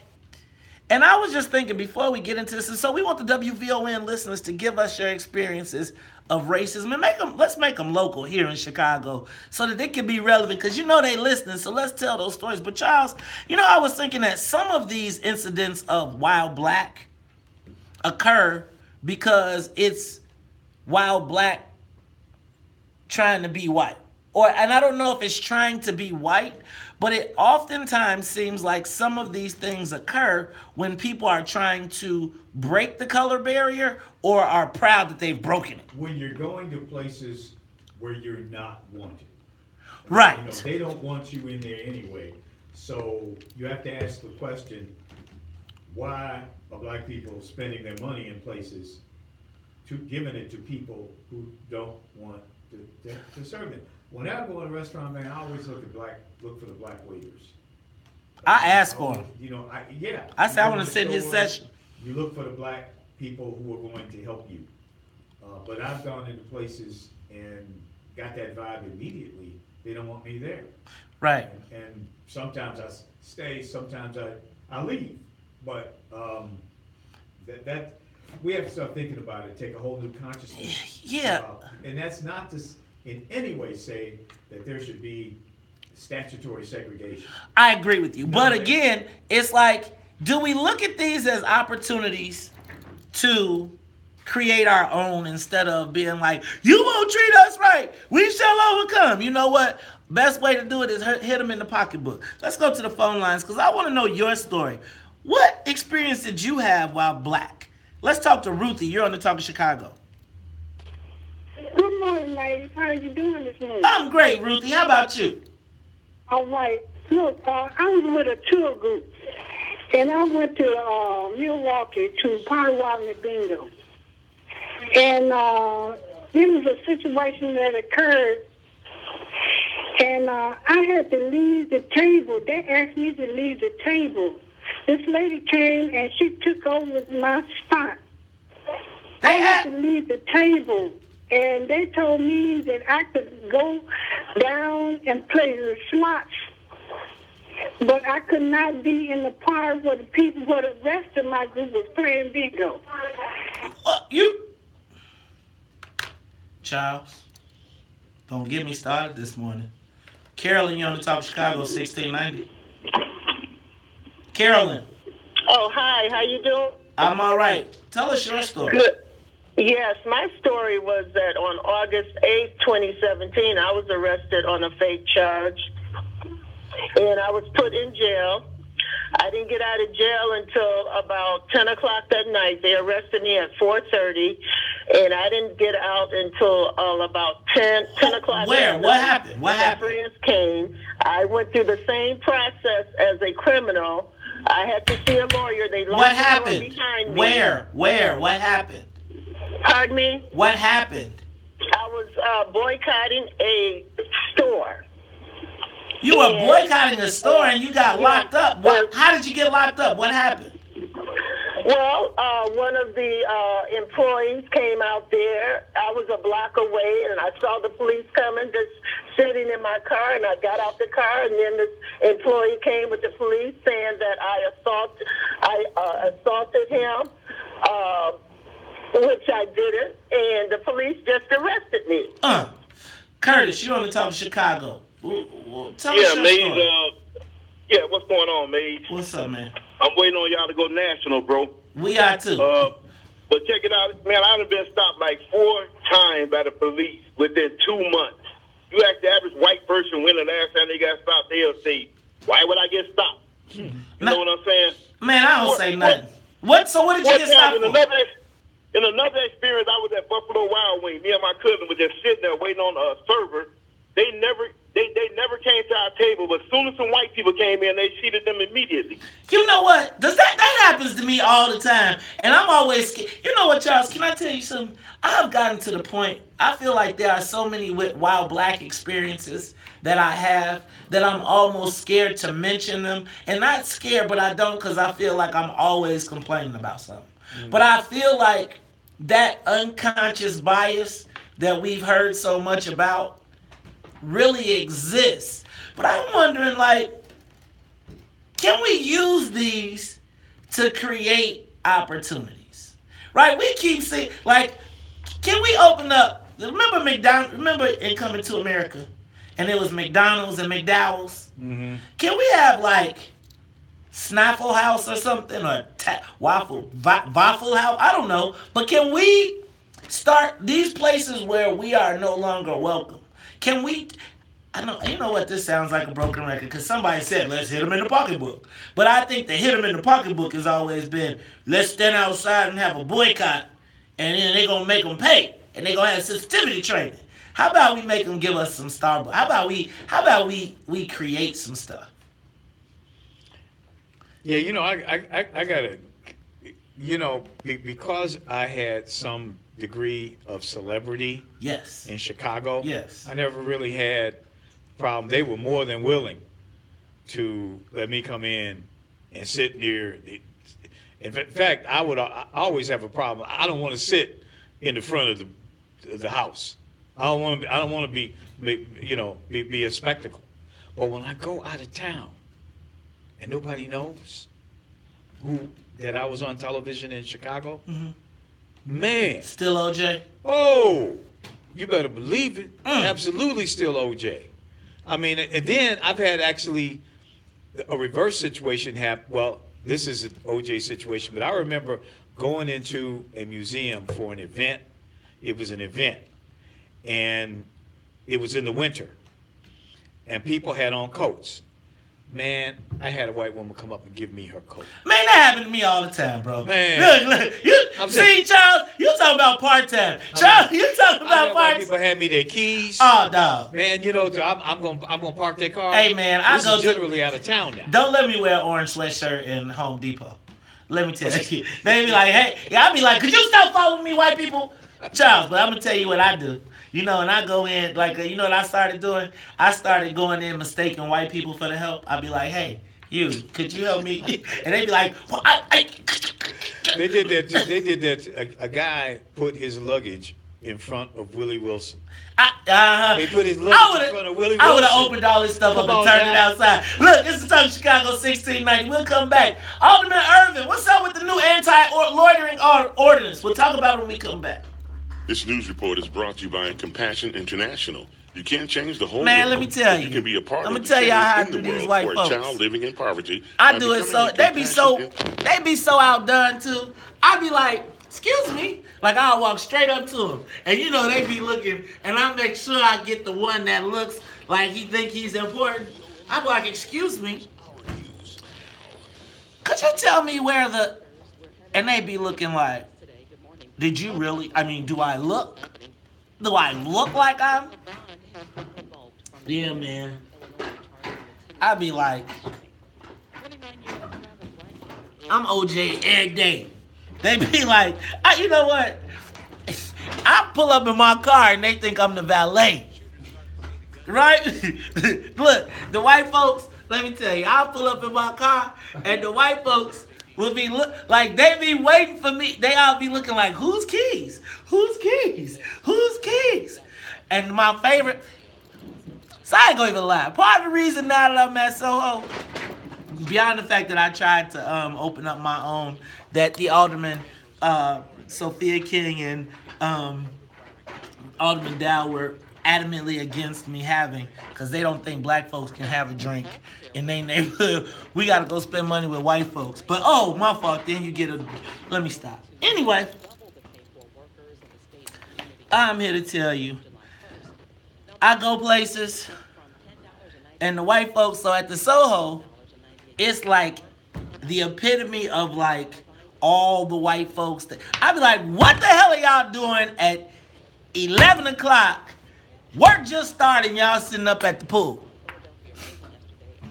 So, you know, it's just a great experience when we have to make them bow down. Because the best part, let me tell you about the best part about the Soho is, and I ain't going to go front, and it is I enjoy it every time, even though I like my own rooftop better.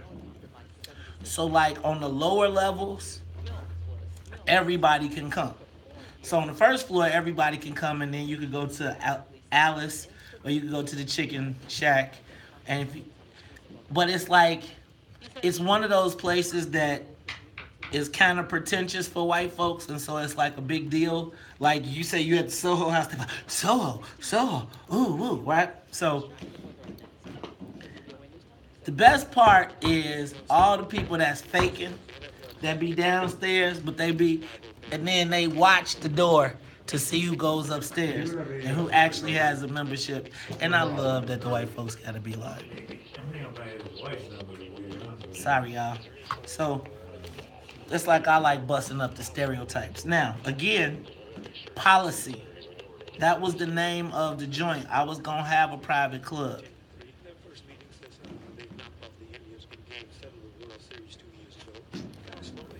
I was saying we need a place. Black thought. What, you want Jason Irvin? But I think it's Irvin. What you looking for? His number? Yeah. Here. Is it different than this number? Because I have a series of texts that go back and forth with him. He's not responding. There you go. Is that what you got? Yep. That's the stuff. I got it. No reply at all.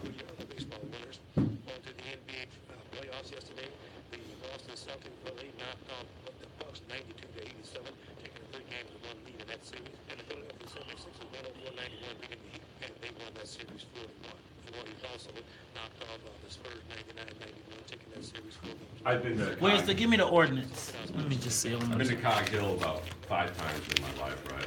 Mm-hmm. Out of the 5 times, you know who was there 2 of the times? Who? Ernie Banks. Oh no, they got just eat lunch, not playing or anything, just hanging out eating lunch. You played off? No, I had friends met lunch over there. I've gone to a golf tournament there twice, and that was just a drunken mess. And well, this is public knowledge, so I'm not exposing anything new. We were doing a golf outing there for the radio show that I worked on, and there was a charity benefit to it. It was the Gold Star organization, Charles, for the fallen police officers. Phil Klein was there. He drove his cart into the lake.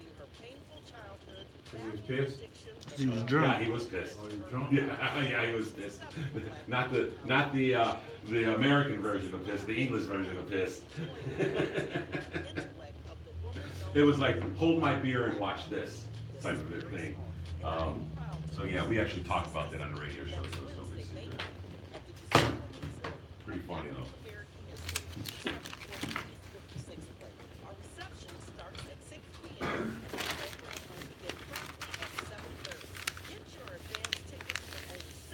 Uh-oh, dang, Trina. You got my membership revoked? Oh, no. Y'all didn't see last year when I did my interview for Forbes magazine. The dude was like, I thought he was a pretentious asshole for having his meeting at the Soho House. And then read the article and see how it all turned out. Then he kind of got it, right? I just feel like we should be able to go everywhere in the city and take full advantage of it. I think the reason that I feel like with Soho is supposed to be inclusive, right?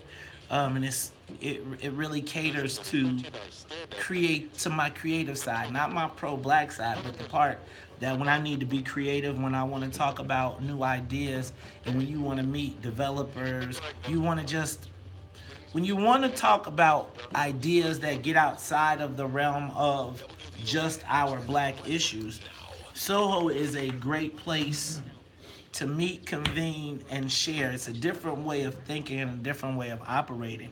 But you'd be surprised at the people that are there on a daily basis. And because it's a space that is not political, that is meant to be creative, it is definitely something.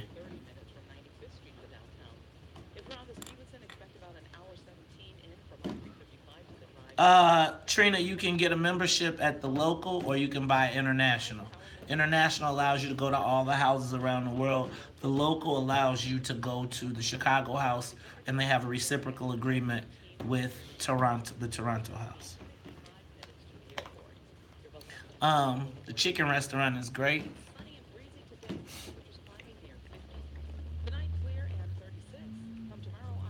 But what is happening at Soho House is something that we need for black people. That was the whole premise of policy. A place where black minds can meet, socialize, drink, and a lot of those kids are also Google employees. They are tech people. Man, I have met like all of the people that do festivals, the Essence Festival. You'd be surprised. Creators from around the world and people that are in the industry do stuff.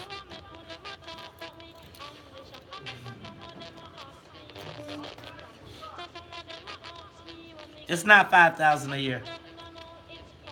International is $3,000. Local is $1,500. Bum bum.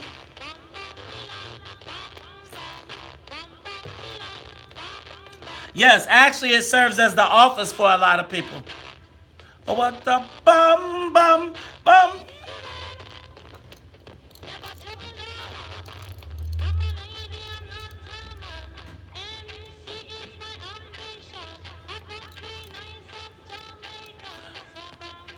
You are tuned into the Talk of Chicago, 1690 AM. I'm your host, Maze Jackson. Got my main man, Charles Thomas, in the building. And Charles, you know, it seems like we have been talking a lot about neighborhood accountability.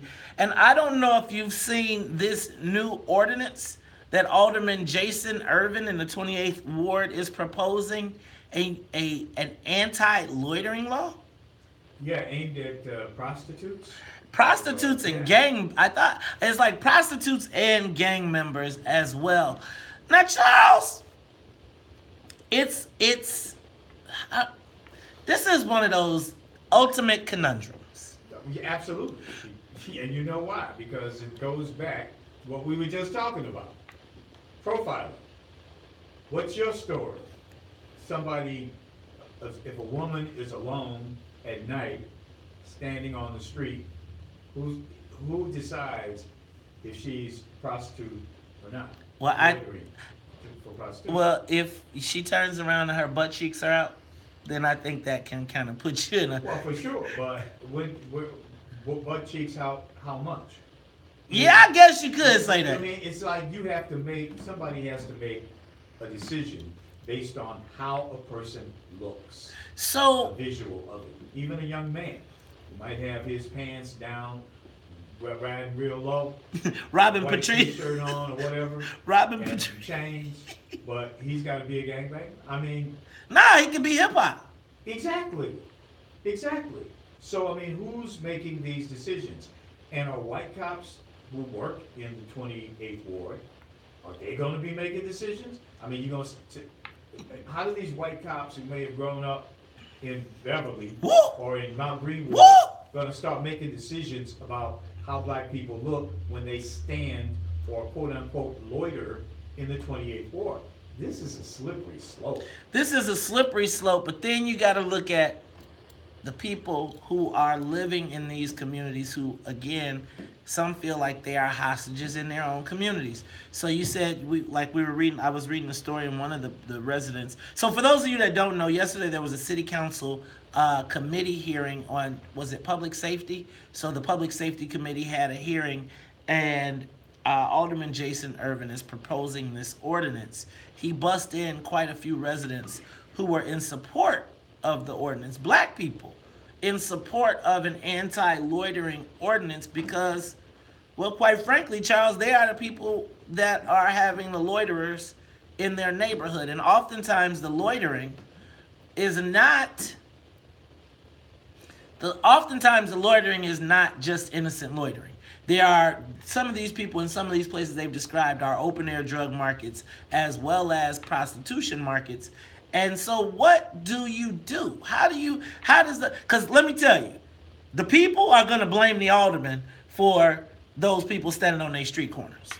And so how do you deal with this? I agree, though. Because remember they used to have an anti-loitering ordinance during Mayor Daley's time. And if it was 3 of y'all, they rolled by and said, get off this corner. We come back. If not, they would jump out and jump on, as in your head.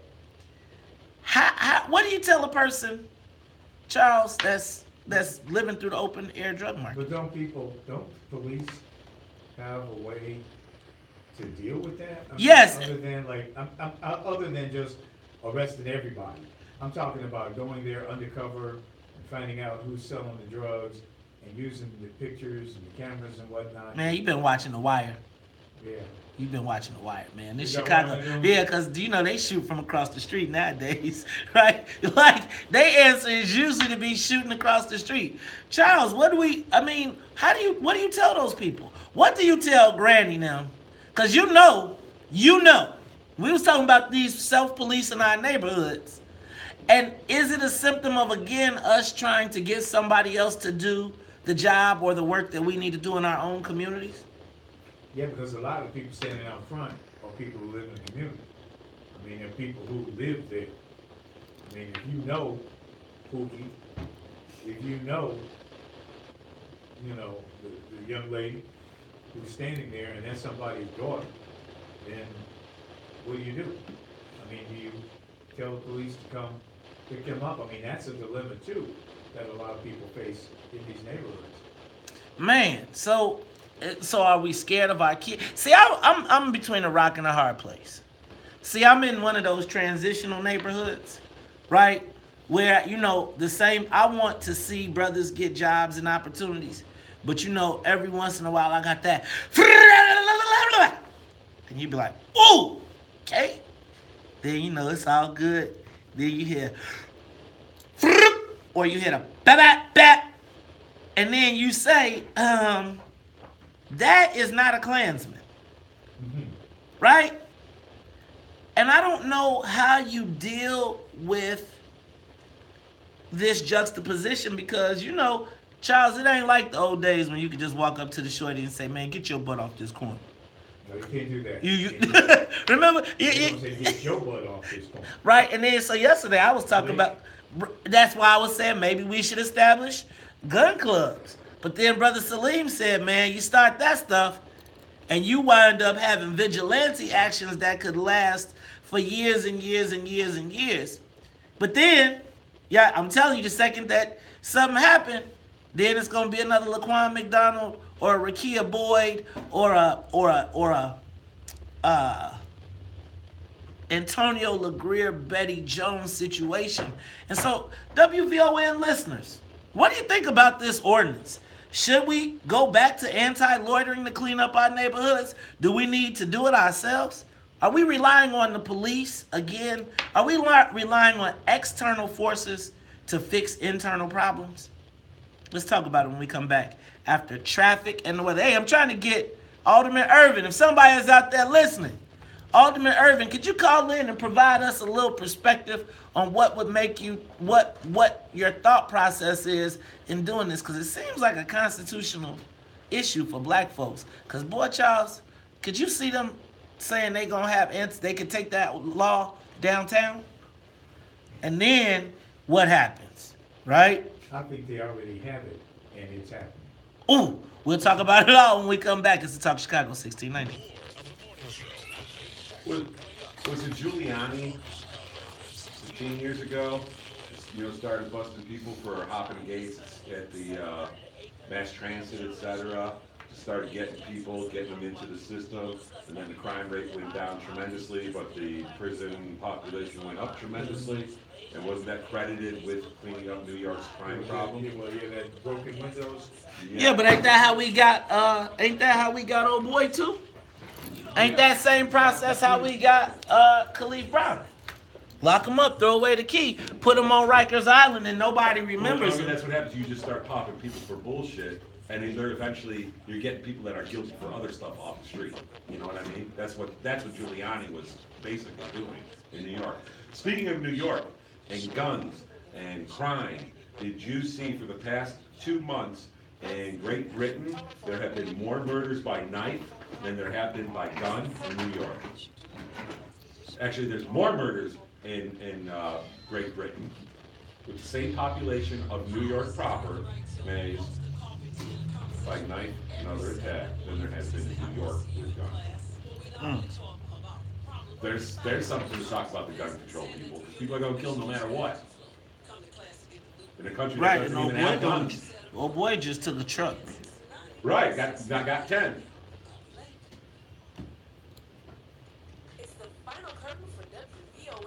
We see the cops with that guy video. Which guy? The van guy. Oh yeah. With a bust, he should have been dead. The Canadian cops probably apologized to the guy as they were arresting him. If we had a black social club and it wasn't all the way super dope yet, would y'all join?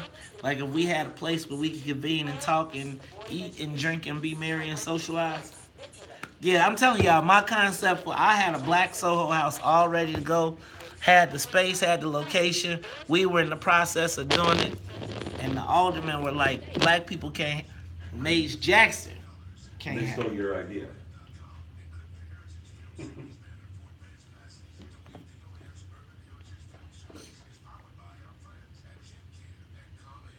Yeah, that What's Your Story is probably going to launch later today. It's not on the website yet. Okay. I'm waiting for the website to be fine-tuned, then the troubles will start. Hey, y'all, take some time out tomorrow. Don't forget to watch Intergenerational, Amazing Muwakil Intergenerational Conversations. We're going to be talking about a lot of good stuff. Tune in. It's episode 3. Next week, we got episode 4. And then we'll take a week off, and then we're going to do another month.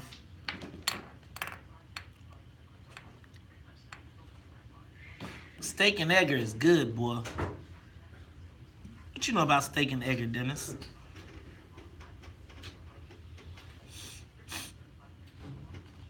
How much of a membership fee would you pay?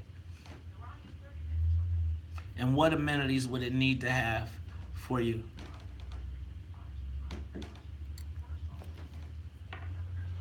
Well, Mace, I'm looking at the local Moose Lodge, and a social club would fall under the kind of same category, right? Do they still have Moose Lodges? Yeah. I saw a Moose Lodge. You know, the Elks. Here's what you get with a social club, which is like a Moose Lodge. You can have a private liquor license. You could have state gaming machines. Really?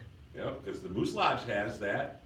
And with the Moose Lodge, but what do you have to do to get the Moose Lodge, because it is a private social thing where they can sell alcohol, the membership you can include or exclude, kind of like golf clubs do. Members. You know, if I want to go to the local Moose Club, I can't necessarily walk in unless I'm with a member or a Are we back? Member. We are back.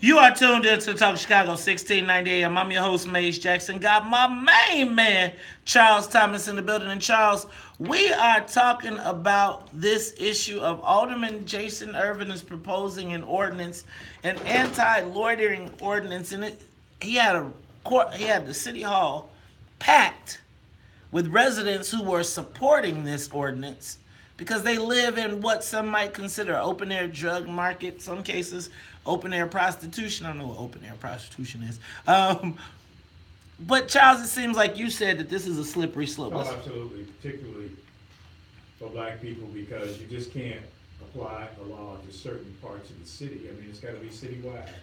And then there are going to be neighborhoods, particularly those that are in transition, where this could be just, horrible. All right, so let's go to the phone lines. Mike, you're on the Talk Chicago 1690. Your thoughts? Should we pass this ordinance? Good morning. What's up? Hi, hey, Mike. Morning. This is Mike. Hey, Mike. I'd like to say first, congratulations for Maze being on the Windy City Live. I thought it was great. Thanks, Mike. At the same time, I also want to remind the WVON listeners about the Safer Neighborhoods Act. It was an act where that 65,000 mostly black folks went to jail. The law was overturned by the court case People versus Cervantes, and it was Sam Adams Sr. who argued the case before the Illinois Supreme Court. Hey, Mike. So I think that when you start talking about lottery laws, Jason Irvin, if you're talking about more than 3 people, let me take a cheap shot and say he got to do 4 because he would be 3 by himself. Hey, man, look, don't be hating on my boy, Mike. Look, and you know what? This is why I love the WVON morning show, because everybody is listening. Shout out to 28th Ward Alderman Jason Irvin, who is on the live line to help us understand. Alderman Irvin, welcome to the morning show. Good morning, man. Good morning, Alderman. How y'all doing? Good morning, child. So Alderman Irvin, please explain to us the thought process behind this, because I feel like my brother Charles said it's a slippery slope. What's going on? I can understand why one would believe that it could be a slippery slope. This originally started from a group of residents that were concerned regarding prostitution in the area, kind of bounded by Madison, Jackson, Costner, and Cicero. This is an area that had for years, and you can go on YouTube and see pictures of Don Juan and cats like that. Going back to the 50s, 60s, and 70s, out here with this issue of prostitution that then morphed into a larger issue about loitering in general. So the city does have an anti-gang and narcotics loitering ordinance. At this point, we're seeking to add prostitution as a class to this. Now, at the same time, we understand that people have constitutional rights, and we don't want to infringe upon anyone's constitutional rights. But we also need to understand that the people that live in these communities have rights as well, especially when you have people that don't even live in your neighborhood come into your neighborhood to do their dirt and leave you with all of the problems of it, and then get to walk away and go to their homes or do what they're doing.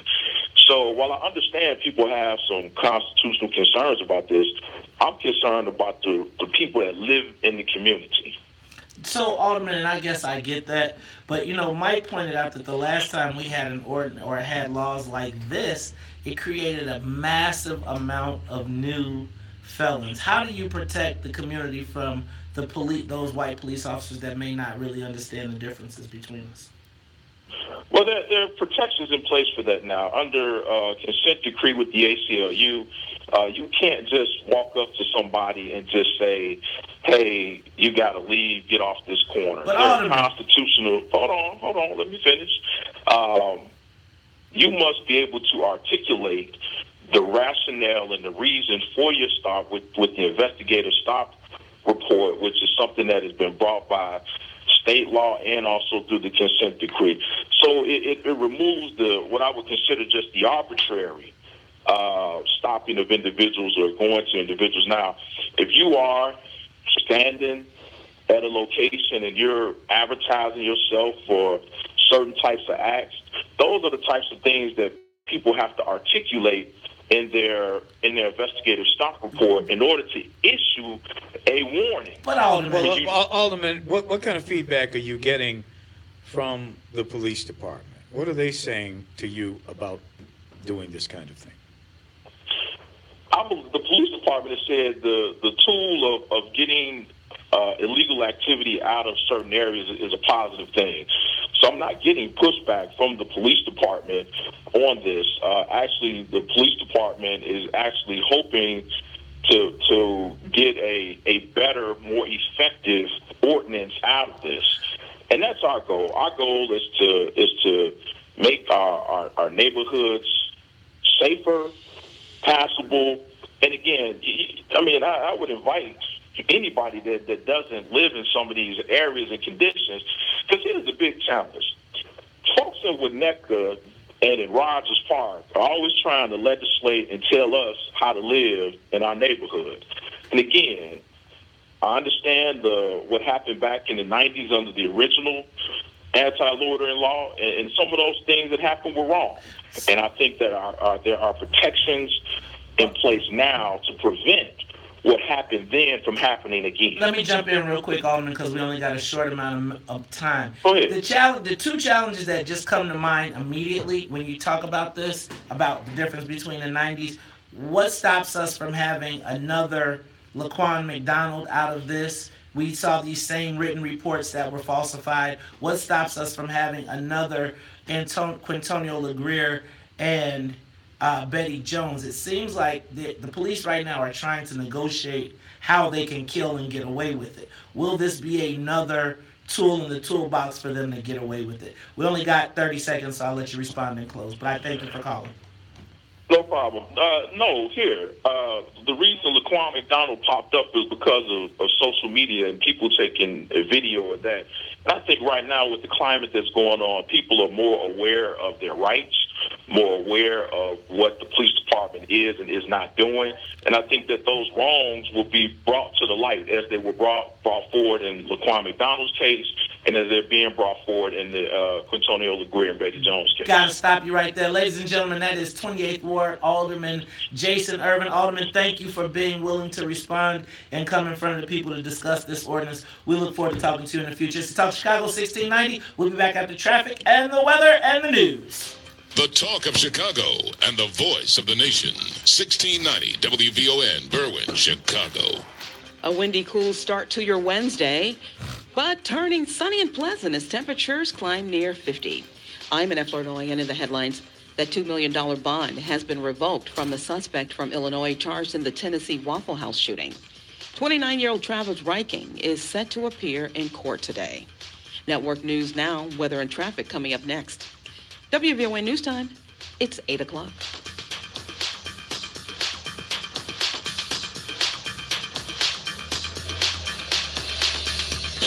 Macron addresses Congress. Travel ban goes to court. I'm Evan Haining. During his visit to the U.S., French President Emmanuel Macron has been getting along well with President Trump, who says, I like this guy. Still, correspondent Bob Costantini reports they have disagreed on the Iran nuclear deal. Emmanuel Macron made sure to translate his own feelings from French into English in hope of persuading Mr. Trump to think again. Iran deal is an important issue. We will discuss about that, but we have to take it as a part of a broader picture, which is security in the overall region. European negotiators are testing to see if Iran might be open to tightening the agreement to avoid President Trump scuttling it. In about 90 minutes, Macron will address Congress, but newspapers in France don't seem that interested in his visit. This morning, only 2 of France's main newspapers bothered to mention it at all on their front pages, and even then, they don't give it that much space. What has captured the French imagination, however, on the inside of the country's newspapers is the whole dandruff episode, with a number of different publications wondering whether it wasn't troubling or strange. Correspondent Melissa Bell refers to President Trump appearing to brush dandruff off Macron's shoulder yesterday. Well, the Supreme Court will hear arguments on the Trump administration's latest travel ban. The case has been a long time in the making, with the first travel ban sparking chaos at airports as green card holders were detained, then quickly blocked by lower courts last year. Correspondent Laura Jarrett. Republican lawmakers returned to the Virginia baseball park where a gunman opened fire last June. Congressman Joe Barton read a statement by Representative Steve Scalise, who was hit last year. Most years we compete for starting positions and rekindle old relationships. This year's different. The whole country is watching with pride as we come together and prove that one act of madness will not deter the spirit of camaraderie. The Dow lost more than 400 points yesterday. Ahead of this morning's bell, futures are down. I'm Evan Haining. If you run a small business, you know there's nothing small about it. Dell's Small Business Technology Advisors are here to help with solutions tailored to your business. And for a limited time, get up to 35% off select PCs with Intel Core processors, plus free shipping on everything. Talk to a Dell Small Business Advisor today at 877-BUY-DELL or visit Dell.com/business deals. That's 877-BUY-DELL. So we'll do Pfizer. Hey. The national debt is now over $20 trillion. What happens next? Rising inflation drops in the dollar's value. Some experts say another crash is coming. You can fight this, not with stocks or bonds, but with gold and silver coins in an IRA from Augusta Precious Metals. Call 855-858-5807 and learn how an IRA backed by physical gold and silver can hedge against inflation. Call Augusta Precious Metals right now at 855-858-5807 and get a free gold IRA guide. Call 855-858-5807. Listen for the WVON commentators weekdays on. I'm just a bill. Did you know the dude from Schoolhouse Rock died on Capitol Hill?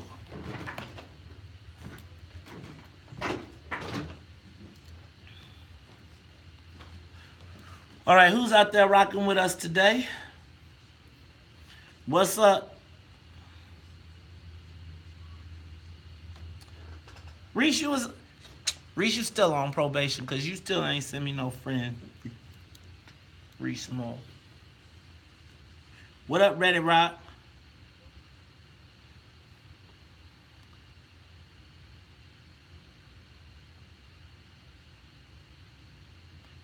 What up, Stone?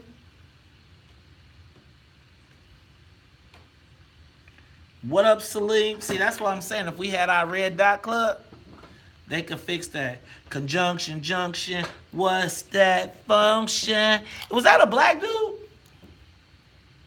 V-Ron, what up? What's up to everybody on YouTube, too? Hey, YouTube.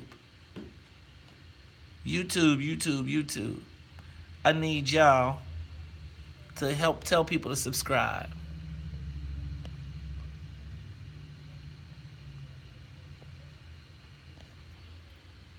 Find us online. Just search the Maze Jackson page on Facebook or YouTube Live, and you can download the podcast on SoundCloud. Watch Maze and Muwa Kill every Thursday, or watch the replay. And if you don't like it, you can tell them Maze and Muwa Kill said.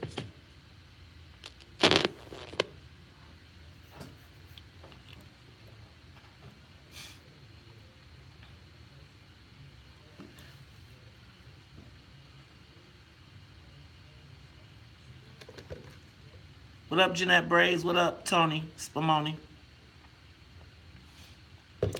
Hey, babe. Don't forget we got Israel tonight. Oh, what y'all know about Bessie? Okay, so right now I am rocking the B. Coleman Aviation Polo. B. Coleman Aviation. Did y'all know that there is a black-owned private jet company in Gary, Indiana, owned by a black man?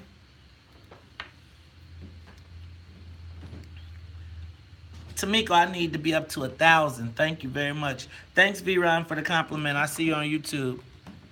Hey, y'all, I had a great time on Windy City Live. Could y'all do me a favor? Send them a note, a tweet, or whatever, and let them know. Hey, y'all, we changing up yoga just a little bit because I want y'all to understand why I really like the song, because I think y'all got it twisted.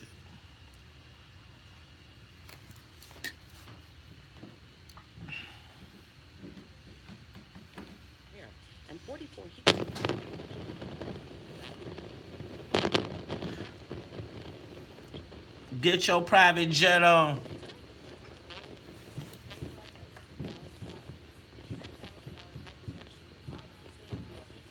Tell all the subscribers to get an alert on YouTube.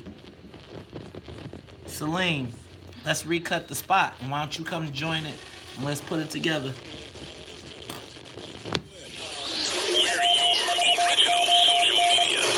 You're listening to The Morning Show with Maze Jackson on the Talk of Chicago, 1690 WVON.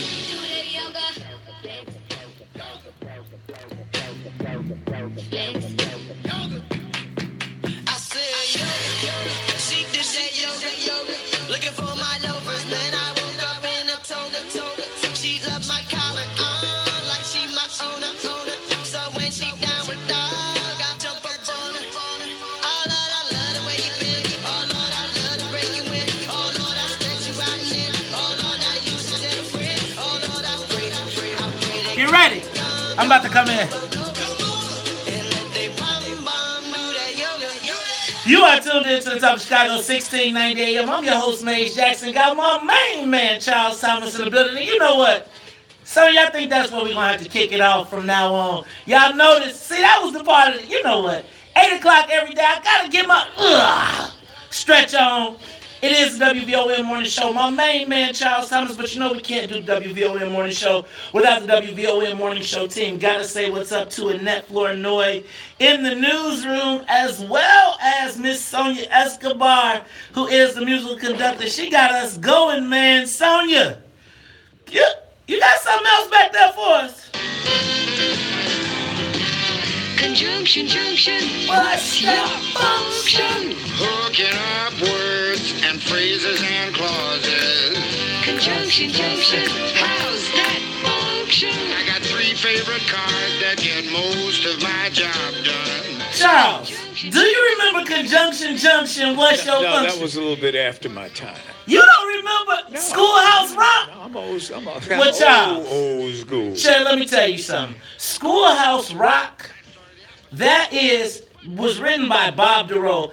Just so you know, Bob DeRoe died yesterday at the age of 94. I've seen that, where he has the little guy with the bill and all that, but I didn't get it in school. Okay, I got it. You know where I got it?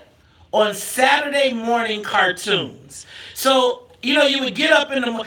Times have changed, but you would get up on Saturday morning, get you a bowl of cereal, your parents would stay asleep, and you got to watch your TV shows, and you get your bowl of cereal and sit, and Channel 7 would have all the good cartoons, Super Friends and all that, and then, in between, you hear, conjunction, junction, what's that function? Or, something like, I'm just a bill. You know what, Charles? I think that is what is wrong with America and our government right now. Civics is gone. I learned civics initially from Schoolhouse Rock. Get out of here, really. I'm just a bill. How a bill becomes a law? Man, we're going to talk about that before we get out of here. But speaking of our government, Charles, that is the theme music for our guy Faisal Khan. Now, Charles, I don't know if you heard the story, but it seems like the man in them have put the foo-fops on our guy. Charles, they said that the Secret Six, Project 6, is ending its investigative services. Really? Yes, Charles, and I can't believe it because I'm going to tell you, I believe Faisal was one of our great partners, helping us get some of these good stories, water department, just turning some things up. So guess what? You know what, Charles? We couldn't let him go out without letting us know what happened. Did they get him? I don't know. Well, guess what, Charles? I know that there was some controversy over his funding. Ooh, well, you know what? To get us straight and to let us know from the bunker, ladies and gentlemen, welcome to the WVON Morning Show, Faisal Khan. Faisal, you all right, man? My main man, Charles Thomas and Maze Jackson. Good morning. Good morning. Good morning, Faisal. What happened? No. What happened, Charles, is that we're a 501c3. We're a nonprofit organization, and 501c3s depend on support, financial support from very different places, and you need a lot of it. And unfortunately, when you can't raise enough, you have to make some hard decisions, and we had to make that hard decision as to whether we could continue to keep going or not. And but I thought you guys were connected. You were connected to the deep pockets of the Illinois Policy Institute. What did they do? Did they stop sending you money? No, that's a great story by the Sun-Times and doing bidding of City Hall, but the reality is Illinois Policy, we're just one of our donors, but it's a hard job to keep sustaining funding over and over and over again. You know, we're providing a service to taxpayers that doesn't involve an individual return. It's providing a service that tries to ensure fairness and equality for everyone who lives in the city and state. And that's not an easy or cheap thing to do, and unfortunately, right now we have to take a hard look at it and realize we couldn't keep doing what we were doing. You know, I get the sense that there's some retrenching going on in Chicago politics, that you see JB, who's connected to Madigan, who's connected to Rahm. I see you going out of business. I'm seeing, you know, maybe the status quo is sort of doubling down on everything, including the corruption you were fighting. I think that that's the best way to put it, Charles. I think that the status quo, to be frank and honest with you, is more interested in protecting the bad guys than doing what needs to be done. They spend more time fighting the good guys instead of fighting the bad guys. This administration and this city hall and this government simply are not interested in doing what's best for taxpayers. That's the bottom line. Who is the establishment that we're talking about? Who is the status quo? The status quo, Mays, are your elected officials who are in office currently. They spend more time fighting organizations like Project 6. We've never been criticized for our work. We've never been challenged on the facts of what we found. We've never had to issue a retraction. Yet the Sun-Times took the time to write 2 front-page articles about us, as if we were doing something wrong. Not talking about the Joe Berrioses, the Barbara Byrd-Bennetts, and everyone else, but coming after an organization like ours. And that kind of speaks volumes as to where this administration and this government's head is, that they're not interested in changing and fixing this culture of corruption here in Illinois and Chicago, but rather fight the people who ask the tough questions. You can't get information without filing a lawsuit against this administration. Chicago ain't ready for reform. Didn't they tell y'all that? That's 1913 and it's still going on. Faisal. But I mean, think about this, man. If a Faisal Khan gives up, right? If you got to throw in the towel, and you had some resources, what chance do the regular citizens have to stop getting fleeced by this government? First, Faisal Khan does not give up, and Faisal Khan has not given up yet. Just because we're suspending operations indefinitely right now, it doesn't mean there won't be a chance to revisit this down the road. I don't give up. I'm not giving up on Chicago for taxpayers, and I'm not giving up on Illinois. I just need help, and I don't currently have that. Taxpayers do have a chance, Mays. If people like you keep shouting this from the rooftops and people keep paying attention, guys like Berrios are no longer in office. You know, other elected officials will not be reelected. People will stay and keep a close eye on things. So that's the only way things will change around here. So Faisal, you know, I'm starting to get nervous, man. Like, so they got you. Sometimes it's got they stuff behind the paywall, Charles. And you know, we might need that car started for real, because I'm starting to feel like we might be the, you know, is it wrong to say last of the Mohicans these days? Or is that, am I going to be, is the millennials going to get me last of the Mohicans? The Democrats are going to get you. Okay. You can't talk about people like that. Man, hey, so Faisal, you know what, as we wrap this up, tell us, what do you think your most proud accomplishments have been while you were at Project 6? I don't think there's one particular one, Maze. I've had an opportunity in 2 years to shine light after light against shady practices in this government, and I had an opportunity to come on shows like yours and talk to you about them, whether it is the water department, whether it is shady deals out of the city clerk's office involving the mayor's people, whether it's campaign finance, whether it's aldermen behaving badly and taking advantage of taxpayers. You know, there's a lot of low-hanging fruit in the city and in the county and in the state. And unfortunately, we have to shut down our operations right now, but hopefully somebody will keep going and do what we do. Guys like you have to fight back. When you get phone calls to say, don't air a story or don't bring someone on, that's where you have to take a stand and say, we're not going to tolerate this anymore. Dang, but look what they did to you, man. Shoot. Look, Faisal, I'm telling you, man, it's rough out here for a brother, and it's like you just made me a lot more nervous with the demise of Project 6. But brother, look, I got a sneaky suspicion you're gonna have some more stuff up your sleeve. So you keep our number on lock, and you know we still gotta have that lunch. And Faisal, when you come back and you got more stuff, you keep letting us know. We'll keep getting it out there, brother. Maze, know this. I always got you back, okay? I appreciate you, man. Don't feel lonely. And Charles, same to you. Thank you guys for everything. Hey, Faisal, Bye-bye. thank you, man. Hey, ladies and gentlemen, that is Faisal Khan.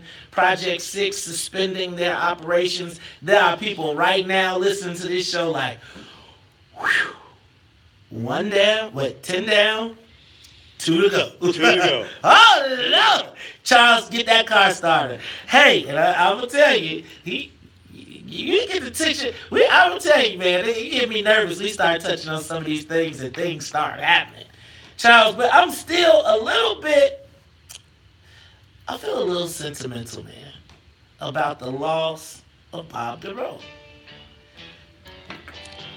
I feel, Charles, I feel like part of my childhood is being, this is almost like Mr. Rogers going away. Right? I didn't see him every day, but I feel like I learned how to conjugate. I learned 3 is the magic number. Right? I learned so much from Schoolhouse Rock.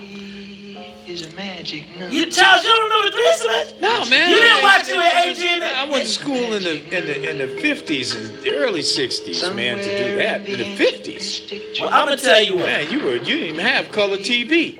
Oh, you went to school. You did not. Oh, I thought I was living. TV. I had people would come over to your house to watch TV if you were fortunate enough to have one. Oh, wait. I remember having, when these was coming on, I had the remote control with 2 buttons. It would go ka-chunk, and the whole thing would be like, right? You had a knob. We didn't have remote control. You ain't have to twist the knob to get the near move the antenna in the back. And if that little, if the dial broke back in the day when I was watching that kind of TV, you had to get the pliers out and move to get the next channel.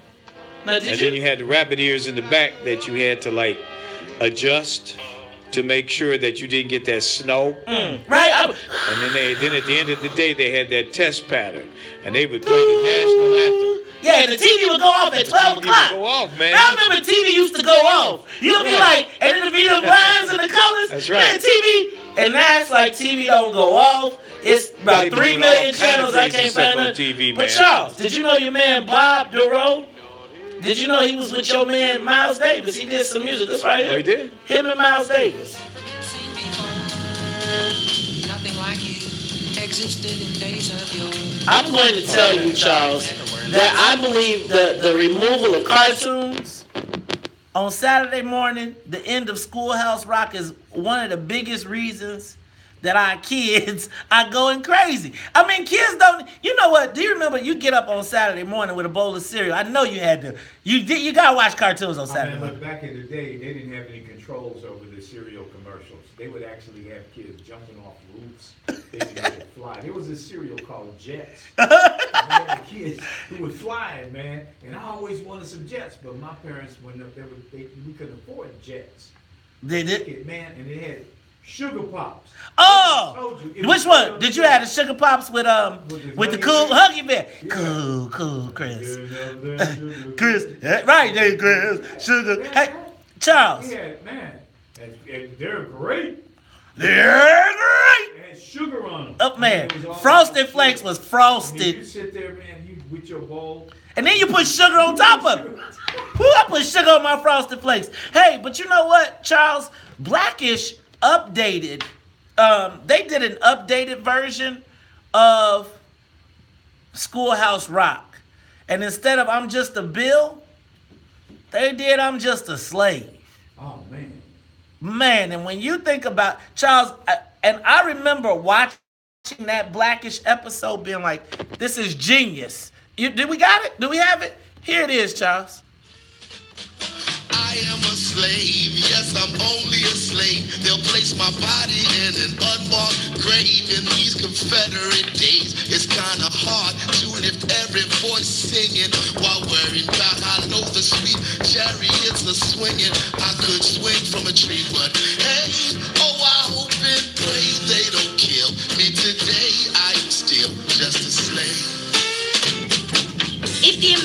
Emancipation Proclamation was passed in 1863, why weren't you free until 1865? Well, it took 2 years for the Civil War to end. Oh, so you were free when the war ended? Nah, not for 2 more months because Texas landowners wanted another harvest. That's not cool. None of it was cool.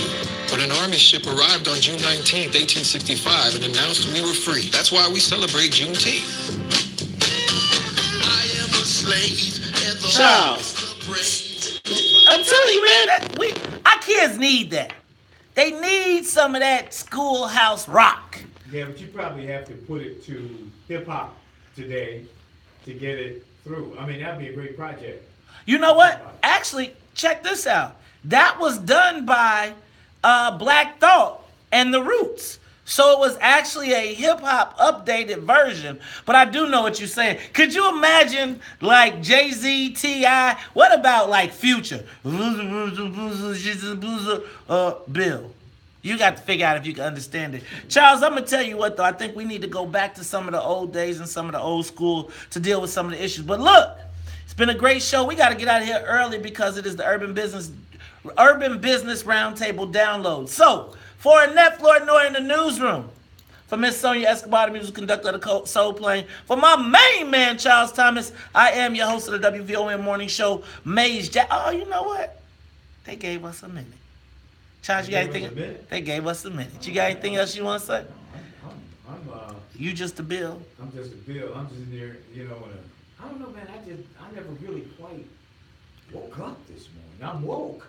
But I'm why woke Wednesday? Well, let me tell you what. You better wake your tail up for tonight because it's the final edition of the Black Heritage Film Series, 47th and King Drive at the Harold Washington Cultural Center. Man, you are about to see T'Challa starring as, T'Challa as Thurgood Marshall. See, you want to get people to show up? T'Challa as Thurgood Marshall. 47th and King Drive. Doors open at 6 o'clock. Showtime 7. And then don't miss the post-show discussion. Charles, you didn't wake up. I feel like I never went to sleep because I'm still on my emotional high. Windy City Live. I was on TV yesterday, y'all. It's the Talk of Chicago, 1690. We'll be back. Not after traffic and weather. We'll be back tomorrow. And if you don't like it, you can still tell them. Maze said, we out of here. Peace. Good stuff. All right, y'all. Thank y'all. Have a great day. How y'all there? I'm just a bill, just a plain old bill, sitting here on Capitol Hill. Thank y'all. Had y'all enjoyed the show today? I hope you enjoyed it. Could y'all do me a favor? Can everybody go to the Windy City Live Facebook page, Twitter account, and Instagram and send out a tweet asking them to put WCL in the hashtag, asking them to have me back? Please and thank you. Social media accounts to them. Please and thank you. Please. Can y'all do that for me? Hey, y'all, I got an audition. I'm leaving here to go do an audition to Run Away with the Circus and be the Monster Jam host. So, I am going to audition right now. I'm just a bill. What's the matter? Just a plain old bill. Sitting here on Capitol Hill. I came in with that, was it Sister Nancy song, Bomb Bomb, stuck in my head this morning, and I kind of, even when I walked in, I don't know if you know, I was like, Bomb Bomb, beat 'em. I love that song. And then she must have heard me sing it, and then she played it, now it's really stuck in my head. I love that song from Belly. I just think of the scene from Belly. When bum, bum, bum, dum, beat 'em. You know, that is the most sampled song out of Jamaica. Is it? She recorded that when she was 18. She's the first female DJ. Really? Yeah. Bum, bum. DJs were kind of like entertainers. Yes. Yeah. Like a DJ. That's her, and that was her beat. Really? And they sampled that. What the bum bum? But yeah, I can't get. I was like, I don't know why I must have heard it on Sirius or something. I was walking in this morning and it was in my head, and then she picked up on that. Somebody sleeping in my bed. Somebody's taking my place. So we have, what's her name tomorrow? That's pretty big. No, we don't. Oh. She canceled, but they're working on her now because, I think the important white people were like, no, and then the other important white people are like, don't fuck this up. So she's not going to be on tomorrow. But I'm also doing a panel with her. But they're going to get her. She'll be back. Well, when you're doing the panel with her, just do it directly with her. And then you should bypass the people. No. Oh, Look, we got we're going to have Paul Ryan. We're going to have Ben Carter. So there's a big conference. I'm speaking at that conference that Jimmy Kemp is doing. Right? And so they got a big group they got like all of the top, Dick Durbin, like everybody, Democrats, Republicans, all of them. Let me see where I can find it. I'll get you, you know what? And actually, I'll connect you with the lady from Seraphin and Associates who scheduled me, right? And Jimmy Kemp, and then you can just start booking those people. Hey, y'all, take a moment. Appreciate y'all. Did y'all do that? Send that tweet? Reese Mo, you on my list. Come on, nobody. Why do I feel like nobody be happy when I'm sick? I be happy for everybody when things are good. I be like, congratulations. I be fired up. I pump them up. And it just seems like no one... That's part of why I had so much fun yesterday. Because it was like... I feel like sometimes it's like I'm the silly dude and everybody thinks like I'm freaking crazy. But yesterday it was like everybody was having fun and nobody was like mad. It was like we got to talk. So not tripping, but it's just like I want people to recognize that I'm not just a mad person and I'm not just disgruntled, because I have a lot of wonderful things to share about what's going on in Chicago. And it just seems like I get shaded for just, I'm excited. This is exciting to me. I'm sorry. Okay, I'm through. It's like I wanted to talk about Windy City Live, but it's like I feel like if I talk about it, then I'm being a hater. So I gotta stop talking. So, okay. Hey y'all, I'm about to go audition to be the host of Monster Jam now. So shoot up, give your boy, send me out some love and some best wishes, all right?